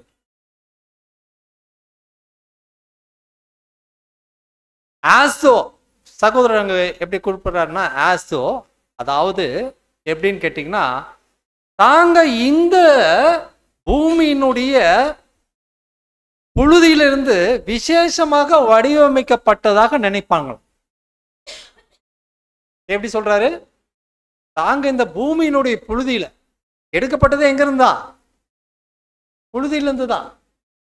ஆனா எப்படி நினைச்சுக்குவாங்களா? தாங்க இந்த பூமியிலிருந்து விசேஷமான புழுதியிலிருந்து உருவாக்கப்பட்டதா நினைப்பாங்க. பின்னாடி திரும்பி பார்த்தாங்கன்னா சிலர், உதாரணத்துக்கு ஒரு பணக்காரன்னு வச்சுக்குங்க, ஒரு தனவந்தர் அப்படின்னு வச்சுக்கோங்க. தனவந்தர் செல்வந்தர் எப்படி வேணாலும் வச்சுக்கோங்க. அவங்களுடைய காலங்கள் பின்னோக்கி பார்த்தோம்னா அந்த பணம் நிச்சயமாக நேர்மையான வழியில வந்திருக்காது. நிச்சயமாகவே நேர்மையான வழியில வந்திருக்காது. எப்படி இப்படிலாம் வந்திருக்க வாய்ப்பு இருக்குன்னு கேட்டா, பைரசி கொள்ளையடிச்சு வந்திருக்கலாம். அப்ரஷன் மற்றவர்களை மிக கேவலமாக நடத்தி கீழ்ப்படுத்தி அதன் மூலியமாக தாங்க அந்த நிலையை அடைஞ்சிருக்கலாம். ஸ்லேவரி மற்றவர்களை மிக அடிமைத்தனத்துல வைத்திருந்து அதன் மூலியமாக தாங்கள் அவர்கள் முதுகின் மேல் சவாரி செய்து உச்சத்தை அடைஞ்சிருக்கலாம். உச்சபட்சமா பலரை அழிச்சிட்டு அந்த நிலைக்கு வந்திருக்கலாம். இது எதை சொல்றாருன்னு கேட்டீங்கன்னா, செல்வம் அப்படிங்கிற பேர்ல ஒரு விஷயத்தை அங்க குறிப்பிடுகிறார். செல்வம், நம்ம செல்வந்தர் அப்படின்னா அந்த செல்வத்தினுடைய பின்னோக்கு காரியங்களை பத்தி இங்க சகோதரர் குறிப்பிடுறார். நீங்க அந்த செல்வம் எப்படி கிடைச்சது அப்படின்னு நீங்க பாத்தீங்கன்னா, நிச்சயமாக ஒருவர் மற்றவர்களை விட செல்வந்தராக காணப்பட்டாங்கன்னா அவங்க பின்னோக்கி காரியங்களை பார்க்கும் பொழுது அவர்கள் இப்படியாகத்தான் வந்திருக்க வாய்ப்பு இருக்குது அப்படின்னு பார்க்கறோம். இப்ப இதுல யாராவது ஒரு சகோதரர் எழுந்து வாதமாக, ஏன் உழைப்புனால யாரும் உழைப்புனால மற்றவர்களுடைய செல்வந்தராக வரக்கூடிய வாய்ப்புகள் மிக குறைவே என்பது பார்க்கிறோம். உழைப்புனால மற்றவர்களை விட செல்வந்தராக வருவதற்கு வாய்ப்புகள் மிக குறைவே என்று பார்க்கிறோம்.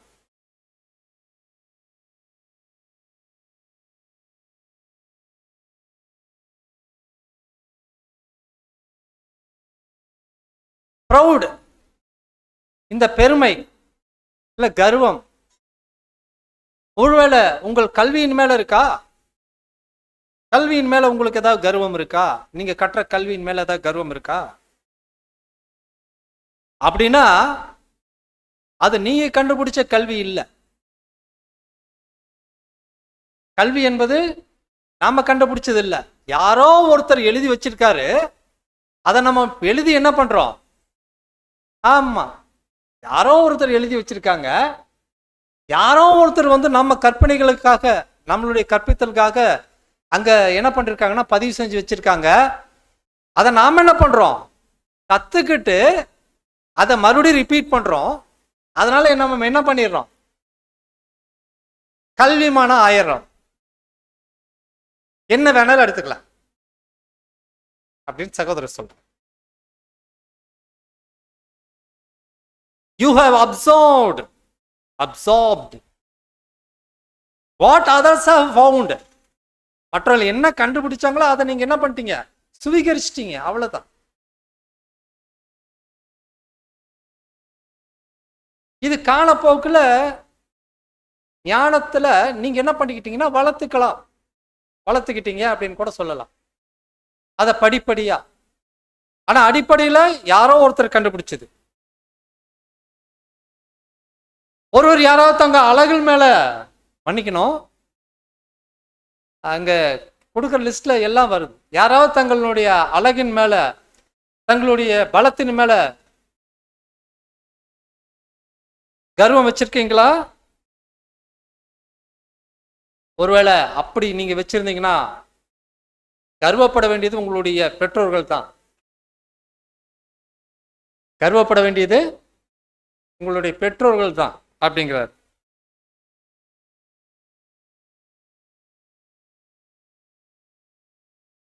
அவர் பொதுவாக என்ன பண்றாருன்னு கேட்டீங்கன்னா, அதை தனக்குள்ளதாக மாத்திக்கிட்டார், அவ்வளவுதான்.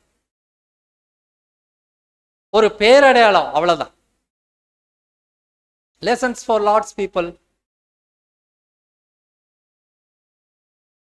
தேவ பிள்ளைகளுக்கான பாடங்களை பார்க்கலாம். The scriptures are given for our abomination. இந்த வேதாகமத்தில் உள்ள ஒவ்வொரு எழுத்துக்களும் நமக்கானது.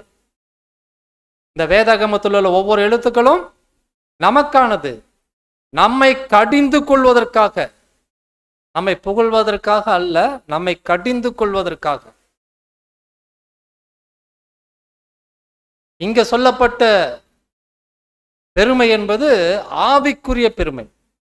எல்லாமே நீங்க ஆவிக்குரியதா எடுத்துக்கலாம். ஆவிக்குரிய பெருமை. Dangerous to the new creation. புது சிருஷ்டிகளுக்கு அது ஆபத்தானது.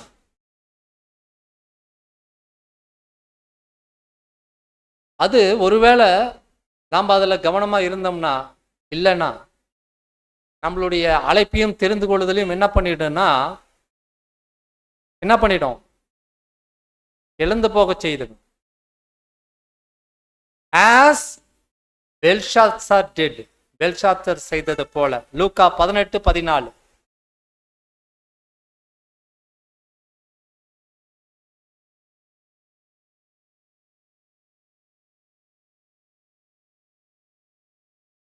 அவன் அல்ல, இவனே நீதிமானாக்கப்பட்டவனாய் தன் வீட்டுக்கு திரும்பி போனான் என்று உங்களுக்கு சொல்லுகிறேன். ஏனெனில் தன்னை உயர்த்துகிறவன் எவனும் தாழ்த்தப்படுவான், தன்னை தாழ்த்துகிறவன் உயர்த்தப்படுவான் என்றார். யாருடைய வார்த்தை இது? ஆண்டவருடைய வார்த்தை. அதுக்கு முன்பான வசனங்கள் நமக்கு தேவையில்லை. விஷயம் என்னன்னு கேட்டீங்கன்னா, உங்களுக்கு சொல்கிறேன். யாருக்கு? ஆமா, இங்க உலகத்தை பார்த்து சொல்லது ஆண்டவர். உலகத்தை பார்த்து சொல்லவே கிடையாது. உங்களுக்கு சொல்கிறேன், தன்னை உயர்த்துகிறவன் எவனோ தாழ்த்தப்படுவான், தன்னை தாழ்த்துகிறவன் எவனோ உயர்த்தப்படுவான். அதைத்தான் பேதுருவும் வலியுறுத்துகிறார். பேதுருவும் அதைத்தான் வலியுறுத்துகிறார். 1 பேதுரு 5:6.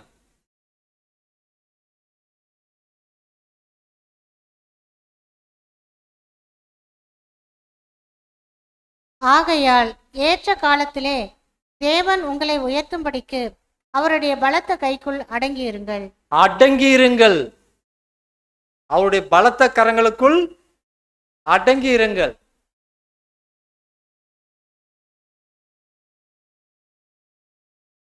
அன்பான சகோதர சகோதரிகளே, இந்த அடங்கியிருங்கள் என்பது பல அர்த்தங்களை கொண்டதாக இருக்குது. தேவன் அனுமதிக்கிற எந்த ஒரு காரியத்துக்கும் நீங்கள் நன்றி சொல்லுங்கள். தேவன் அனுமதிக்கிற எந்த ஒரு விஷயத்துக்கும், சோதனைகளுக்கும், சந்தோஷத்துக்கும், நன்மைகளுக்கும், தீமைகளுக்கும் நீங்க என்ன பண்ணுங்க? நன்றி சொல்லுங்க. ஏன்னா தேவன் எந்த ஒரு விஷயத்தையும் நம்மளுடைய படிப்பினைக்காக தான் வச்சிருக்கார். அதனால அவருடைய பலத்த கரங்களுக்குள் என்ன பண்ணுங்க? அடங்கி இருங்க. வெளி வரணும்னு நினைக்காதீங்க. எப்படி நம்ம சொல்லன்னு கேட்டீங்கன்னா, இந்த ஓட்டத்துல, இந்த ஒரு குறுகலான வழிகள்ல, இந்த இடுக்கமும் நெருக்கமுமான வழிகள்ல பல விதமான சோதனைகளை கடந்து போக வேண்டி இருக்கும்.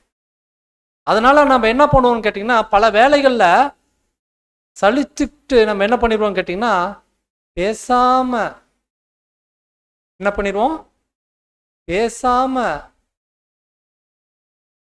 பழையபடியே இருந்திருக்கலாம். என்னைக்காவது உங்களுக்கு தோணுச்சுன்னா, நிச்சயமாக இன்னும் அந்த வளர்ச்சியினுடைய விகிதாச்சாரத்தை நம்ம இன்னும் அடையலை அப்படிங்கிறது தான் நியாயமான வார்த்தையா இருக்கும். வளர்ச்சியினுடைய விகிதாச்சாரத்தை இன்னும் நம்ம அடையலை அப்படிங்கிறது தான் சரியானதா இருக்கும். பேசாம அப்படி இல்ல, ஒருவேளை தேவன்ட்டே சரண்டர் ஆயிட்டா, வானத்தை பார்த்து தேவன்ட்டே சரண்டர் ஆயிட்டா. யாருக்கெல்லாம் வானத்தை பார்க்கிற பழக்கம் இருக்கு? எப்பொழுதுமே குட், எப்பொழுதுனாலும் வானத்தை பாருங்க. ஏன்னா சிங்காசனம் அங்கதான் இருக்கு, நம்ம சிங்காசனம் இல்லை. தேவனுடைய சிங்காசனம் அங்கதான் இருக்கு. அங்க சரண்டர் ஆயிட்டோம்னா போதும், வரக்கூடிய அந்த ஒரு சோதனைகளுக்கு நாம் தப்பும்படியாக வழியையும் ஏற்படுத்துவார். அன்பான சகோதர சகோதரி, அருமையான அந்த விஷயங்களை நினைவு கூறுவோம். சோ பெல்ஷாத்தர் செய்தது போல செய்யாம நம்ம என்ன பண்ணணும்? கவனமாக இருக்கணும். ஸ்பிரிச்சுவல் சிக்னஸ் வந்துடும் இல்லாட்டினா. யாக்கோபு 4:6 சொல்றாரு,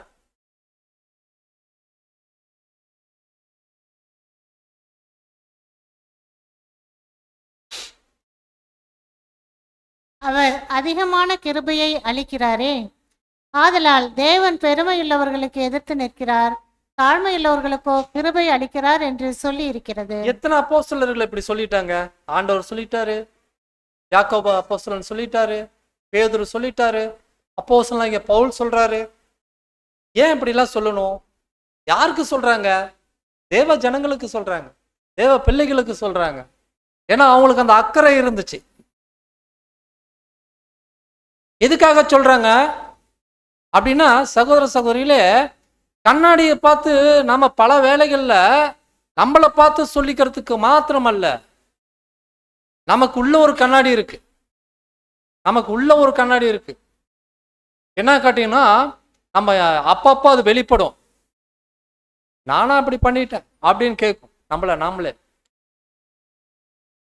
பல வேளைகளை கேட்டிருக்கிறத பலர் உணர்ந்திருக்கலாம்.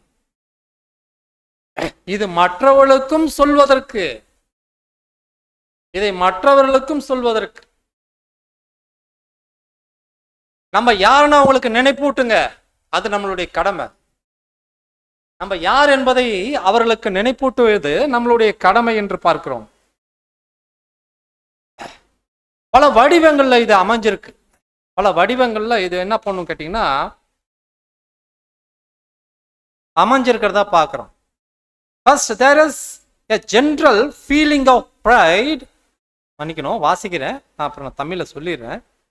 General feeling of pride which mostly overtake those who are in the narrow way. அதைத்தான் நம்ம ஃபர்ஸ்ட் சொன்னோம்.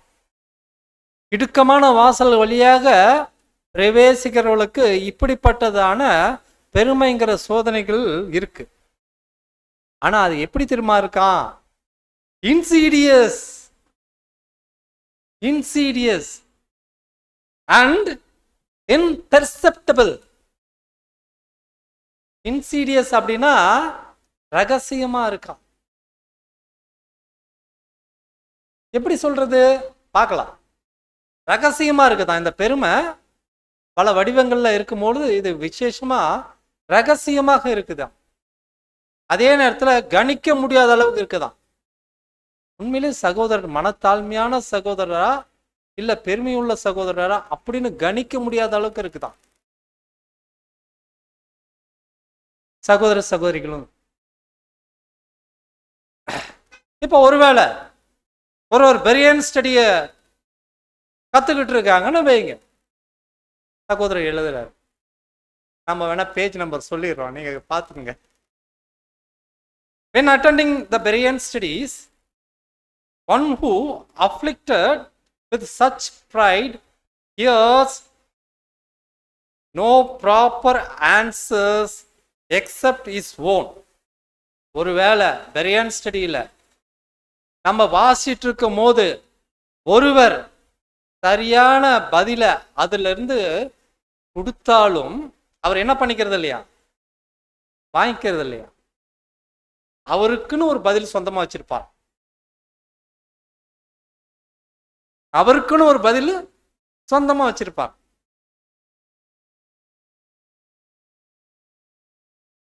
அதே வேளையில் என்ன சொல்லுவாரா, இன்னும் கொஞ்சம் ஆழமா இருந்திருக்கலாம்,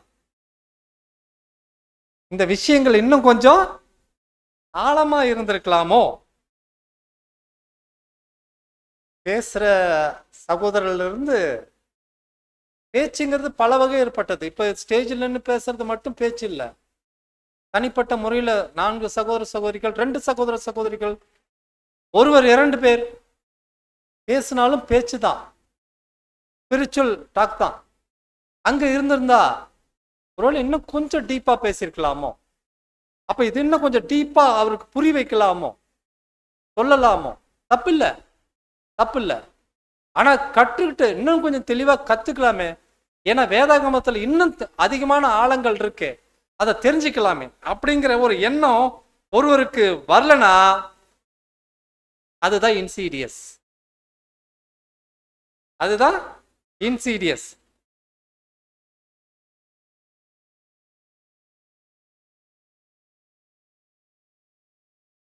சபையினுடைய தேர்தல் சமயத்துல, அடுத்த முக்கியமான பாயிண்ட்டுக்கு வரும். சபையினுடைய தேர்தல் சமயத்துல ஒருவர் கம்மியான ஓட்டு வாங்கிட்டாருன்னு வச்சுக்கோங்க. கம்மியான ஓட்டு வாங்கிட்டா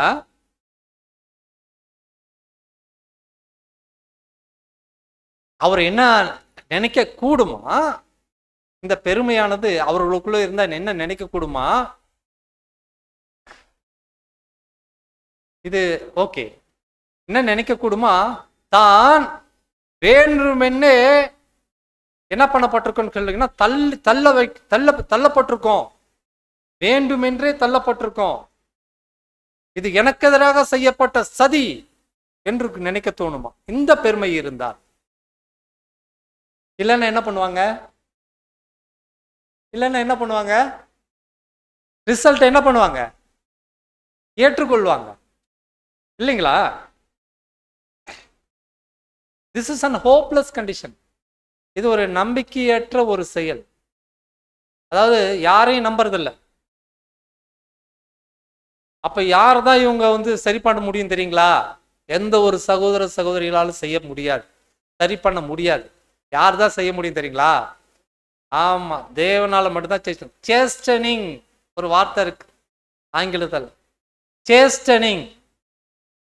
அவரை சீர்திருத்தம் பண்றதுக்கு தண்டனையே எது, சமாதானம் எதுன்னு தேவனுக்கு மட்டும்தான் தெரியும்.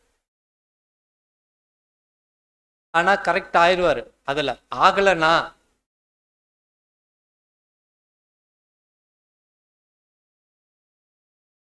ஒருவேளை ஒருவர் தாங்க மற்றவர்களோட மேலானவங்களா எண்ணிக்கொண்டா, தாங்கள் ஒரு ஸ்பெஷலான நிலையில இருக்கோம் அப்படின்னு கருதிட்டா, அதுக்கு முன்பாக தேவனுடைய வார்த்தையை கேளுங்க, ஆண்டவருடைய வார்த்தையை கேளுங்க. 1 கொரிந்தியர் 10ஆம் அதிகாரம் 12வது விஷயம். 1 கொரிந்தியர் 10:12.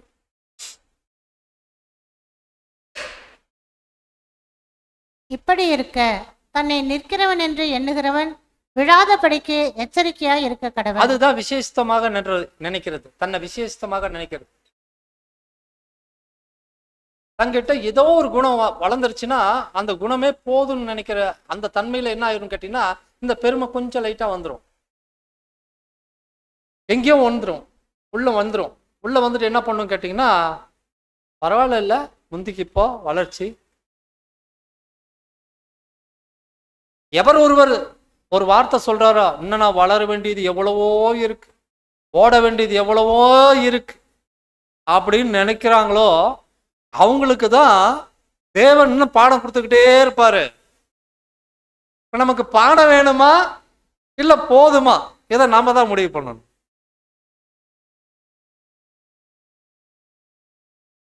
சிலருக்குலாம் 20 வருஷம் ஆகுது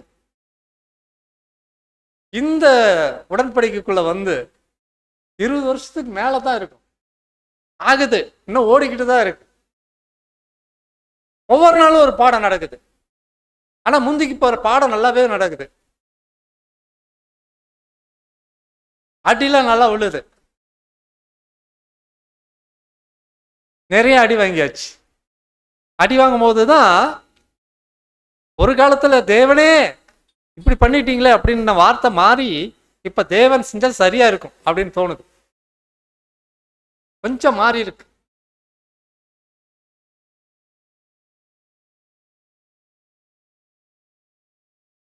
ஒருவேளை ஒருவர் நினைக்கலாம், சே எல்லாரும் தேவன் பயன்படுத்துற, என்ன மட்டும் பயன்படுத்தல அப்படின்னு நினைச்சாருன்னா, கவனமா இருங்க சகோதரர்களே. பிலிப்பியர் 2:3 வாசிங்க.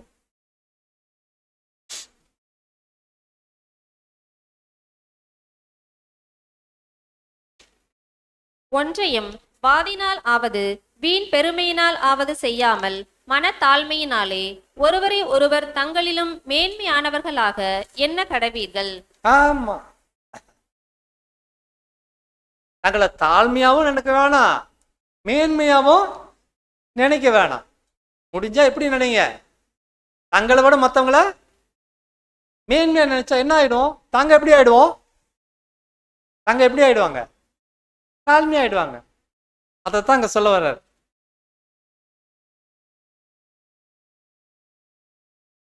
சிலர்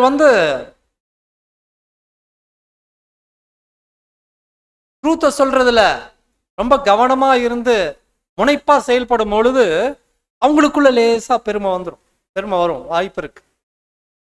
கன்சிடர் 1 கொரிந்தியர் 12:18.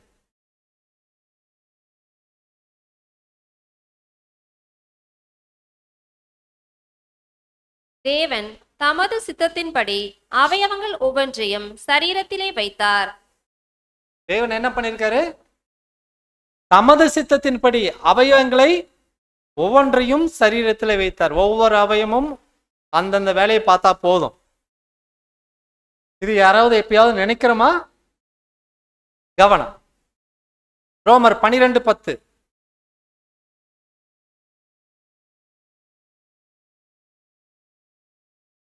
சகோதர சிநேகத்திலே ஒருவர் மேல் ஒருவர் பட்சமாயிருங்கள், கனம் பண்ணுகிறதிலே ஒருவருக்கு ஒருவர் முந்திக் கொள்ளுங்கள். அப்ப என்ன ஆயிடுவோம்? கனம் பண்றது யாரா பண்ணுவோம்?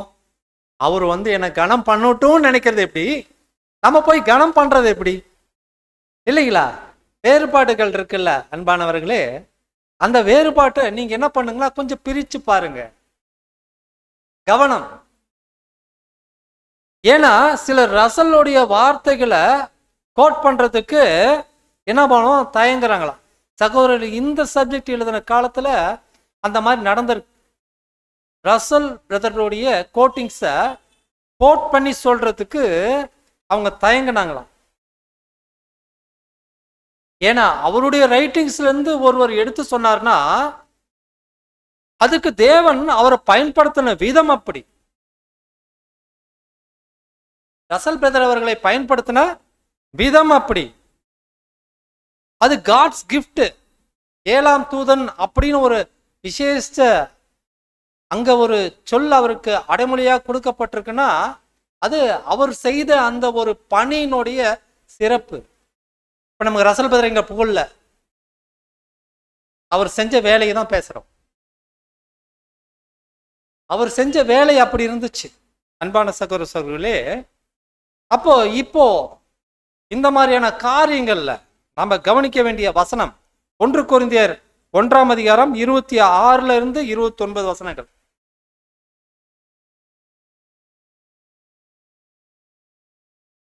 எப்படியெனில் சகோதரரே, நீங்கள் அழைக்கப்பட்ட அழைப்பை பாருங்கள். மாம்சத்தின்படியே ஞானிகள் அநேகர் இல்லை, வல்லவர்கள் அநேகர் இல்லை, பிரபுக்கள் அநேகர் இல்லை. ஞானிகளை வெட்கப்படுத்தும்படி தேவன் உலகத்தில் பைத்தியமானவைகளை தெரிந்து கொண்டார். பலமுள்ளவைகளை வெட்கப்படுத்தும்படி தேவன் உலகத்தில் பலவீனமானவைகளை தெரிந்து கொண்டார். உள்ளவைகளை அவமாக்கும்படி உலகத்தின் இழிவானவைகளையும் அற்பமாய் எண்ணப்பட்டவைகளையும் இல்லாதவைகளையும் தேவன் தெரிந்து கொண்டார். மாம்சமான எவனும் தேவனுக்கு முன்பாக பெருமை பாராட்டாதபடிக்கு அப்படி செய்தார். பவுல் என்னென்ன சொல்றாரு பாருங்க. என்ன சொல்றாருங்க? லிஸ்ட் ஒவ்வொன்றா எடுத்தா தெரியும். அழைப்பை பாருங்கள். ஞானிகள் இல்லை, அநேகர் இல்லை. அப்போ ஒரு சிலர் தான் இருக்கிறாங்க. வல்லவர்கள் அநேகர் இல்லை, பிரபுக்கள் அநேகர் இல்லை. அடுத்து பாருங்க, தேவன் ஞானிகளை வெட்கப்படுத்தும்படி, ஞானிகள் யாருங்க? உலக ஞானிகளை வெட்கப்படுத்தும்படி உலகத்தில் என்ன தெரிஞ்சுக்கிட்டாரா? யாராவது தானா தேவன்கிட்ட பேசிட்டு இருக்கும் போது யாராவது தப்பா நினைச்சாங்கன்னா நீங்க கவலைப்படாதீங்க. அப்படி யாராவது நினைச்சாங்கன்னா நீங்க என்ன பண்ணாதீங்க, வருத்தப்படாதீங்க. யார்கிட்ட நீங்க பேசிட்டு இருக்கீங்க? ஆமா. அதனால என்ன ஆகுதுன்னு கேட்டீங்கன்னா, நான் பைத்தியமாவே இருந்துட்டு போறேன், தாராளமா சொல்லலாம்.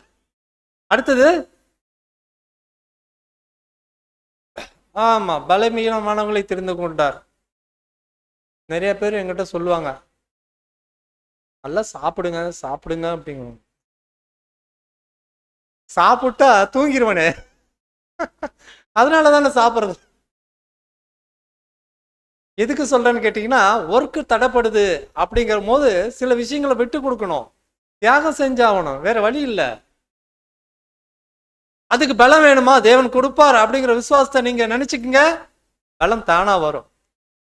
இப்ப என் பலன் வந்து ஒரு மணி நேரத்துக்கு முன்னாடி போனாலும் இப்ப நான் ஒரு பலத்தால பேசிட்டு இருக்கிறேன். அது யாருடைய பலம்?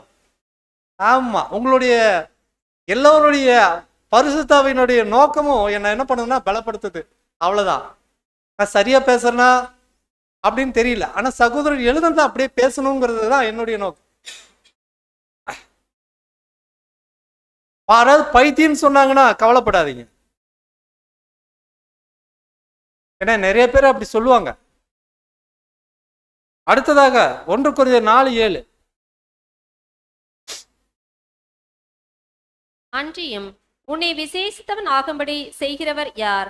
உனக்கு உண்டா இருக்கிறவைகளில் நீ பெற்றுக்கொள்ளாதது யாது? நீ பெற்றுக்கொண்டவன் ஆனால் பெற்றுக்கொள்ளாதவன் போல் ஏன் மேன்மை பாராட்டுகிறாய்? ஆமா, இதுவும் அதேதான், பெருமையை பத்தி தான் இங்க சொல்றாரு, மீன் பண்றாரு. பெற்று கொண்டவனானால் பெற்றுக்கொள்ளாதவன் போல் ஏன்மை மேன்மை பாராட்டுகிறார். சத்தியம் நல்லா புரிஞ்சிருச்சா? சந்தோஷம், தேவனுக்கு நன்றி சொல்லுங்க. ஏன்னா பரிசுத்தாவி இல்லாம இந்த ஒரு வேத வாக்கியங்களை புரிஞ்சிக்க முடியாது நம்மளால. இன்னைக்கு உலகத்துல மிஸ்டிக் பேபிலோன், அது பேரு மிஸ்டிக் பேபிலோன். இன்னைக்கு பெல்ஷாத்சாரனுடைய அந்த பெருமை எதை பார்த்து இருந்துச்சுன்னு கேட்டீங்கன்னா, அந்த மிஸ்டிக் பேபிலோன். எவ்வளவு கூட்டம் போகுது இல்லைங்களா? ஒரு காலத்துல அங்கதான் நாமளும் இருந்தோம். இன்னைக்கு சிறு மந்தைகளா கொஞ்சம் கூட்டமா இங்க இருக்கிறோம், நிறைய சேர்ஸ் காலியா இருக்கு. ஆனாலும் போதும். என்னன்னு கேட்டீங்கன்னா, நமக்கு கொடுக்கப்பட்டிருக்கு, அவர்களுக்கு கொடுக்கப்படலை. அது மிஸ்டிக் பேபிலோன். நம்ம ஸ்பிரிச்சுவல் பேபிலோன் கிடையாது. ஸ்பிரிச்சுவல், நம்ம சுத்திலுமா ஸ்பிரிச்சுவல் ஸ்டூடெண்ட்ஸ், சன்ஸ், எப்படி வேணாலும் எடுத்துக்கலாம். they are spiritual. பெற்றுக்கொண்டவனானால் பெற்றுக்கொள்ளாதவன் போல் ஏன் மேன்மை பாராட்டுகிறார்? அடுத்து யாக்கோபு 1:17.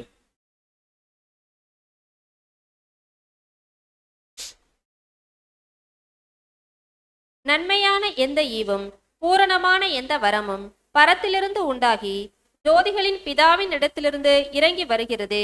அவரிடத்தில் யாதொரு மாறுதலும் யாதொரு வேற்றுமை நிழலும் இல்லை.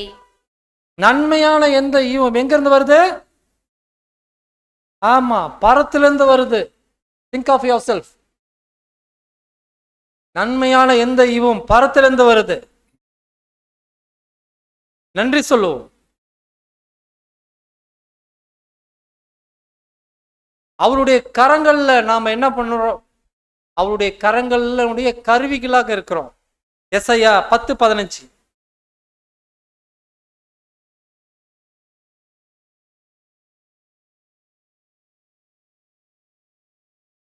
கோடரியானது தன்னால் வெட்டுகிறவனுக்கு விரோதமாய் மேன்மை பாராட்டலாமோ?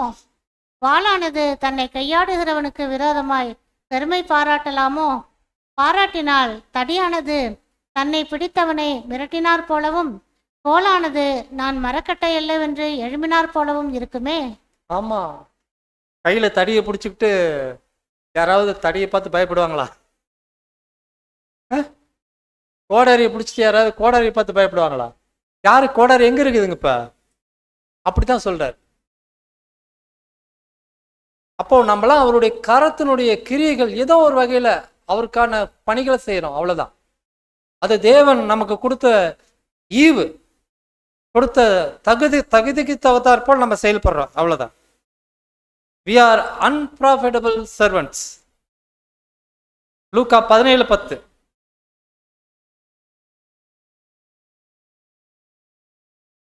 அப்படியே நீங்களும் உங்களுக்கு கட்டளையிடப்பட்ட யாவற்றையும் செய்த பின்பு, நாங்கள் அப்பிரயோஜனமான ஊழியக்காரர், செய்ய வேண்டிய கடமையை மாத்திரம் செய்தோம் என்று சொல்லுங்கள் என்றார். ஆமா, என்ன சொல்லணுமா? செய்ய வேண்டிய கடமைகளை மாத்திரம் செய்தோம் என்று சொல்லுங்கள். அன்பான சகோதர சகோதரிகளே, ஸோ ஆல்டுகெதர்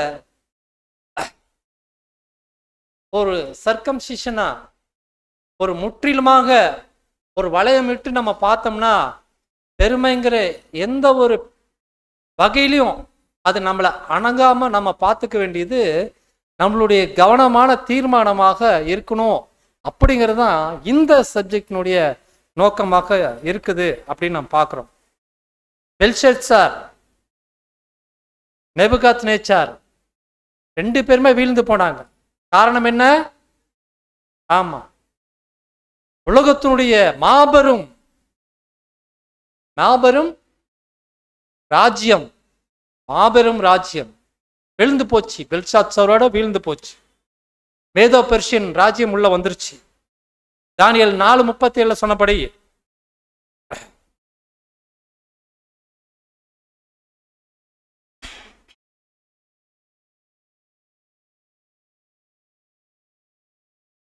ஆகையால் நெபுகாத் நேச்சராகிய நான் பரலோகத்தின் ராஜாவை புகழ்ந்து உயர்த்தி மகிமைப்படுத்துகிறேன். அவருடைய கிரியைகள் எல்லாம் சத்தியமும் அவருடைய வழிகள் நியாயமுமானவைகள். அகந்தையாய் நடக்கிறவர்களை தாழ்த்த அவராலே ஆகும் என்று எழுதினான். ஆமா, நேபுகாத்நேச்சர் அவருடைய அந்த ஒரு மனம், அந்த ஒரு பைத்தியம் தெளிஞ்சதுக்கு அப்புறம் சொன்ன வார்த்தைகள் இவைகளாக நாம் பார்க்கிறோம். அன்பானவருக்கு, பரலோகத்தின் தேவனை அவர் புகழ்ந்தாத, அவருடைய பேரை என்ன பண்ணல, காப்பாத்தல, விழுந்துட்டாரு, அவ்வளவுதான். அப்ப என்னைக்கு பெருமை வருதோ அன்னைக்கு நம்ம விழுறது நிச்சயம் என்று நாம் பார்க்கிறோம். அன்பான சகோதர சகோதரிகளே, இதுல இருந்து மற்ற பாடங்கள் இன்னும் நிறைய இருக்கு. எப்படின்னு பார்த்தோம்னா, எபிரேயர்கள் எப்படி சிறைப்பிடிக்கப்பட்டு போனாங்களோ அப்படிதான் நாமளும் சிறைப்பிடிக்கப்பட்டவர்களா இருந்தோம். எந்த மிஸ்டிக் பேபிலோன்ல. வெளிப்படுத்தல் 18:14 சீக்கிரம் முடிச்சிடலாம். வெளிப்படுத்தல் 18:4. பின்பு வேறொரு சத்தம் வானத்திலிருந்து உண்டாக கேட்டேன். அது, என் ஜனங்களே, நீங்கள் அவளுடைய பாவங்களுக்கு உடன்படாமலும் அவளுக்கு நேரிடும் வாதைகளில் அகப்படாமலும் இருக்கும்படிக்கு அவளை விட்டு வெளியே வாருங்கள். ஆமா, வந்துட்டோம். இப்ப நம்ம எங்க இருக்கிறோம்? மெய்யான திருச்சபையா இருக்கிறோம். அந்த மெய்யான திருச்சபைக்குரிய சகல விதமான குண அம்சங்களையும் சுதந்திரித்து கொள்ள வேண்டியது ஒவ்வொருடைய தனிப்பட்ட கடமையாக நாம் பார்க்கிறோம். அன்பான சகோதர சகோதரிகளே, கவனமா இருந்து ஒவ்வொரு நாளையும் நம்ம கடந்து செல்ல வேண்டும். குறுகலான வழிகளில் நம்ம ரொம்ப ஜாக்கிரதையா இருந்து நம்மை குறித்து நம்ம கவனமாக தீர்மானிக்க வேண்டியது நம்மளுடைய வேலையாக இருக்குது. 1 தெசலோனிக்கேயர் 5:3.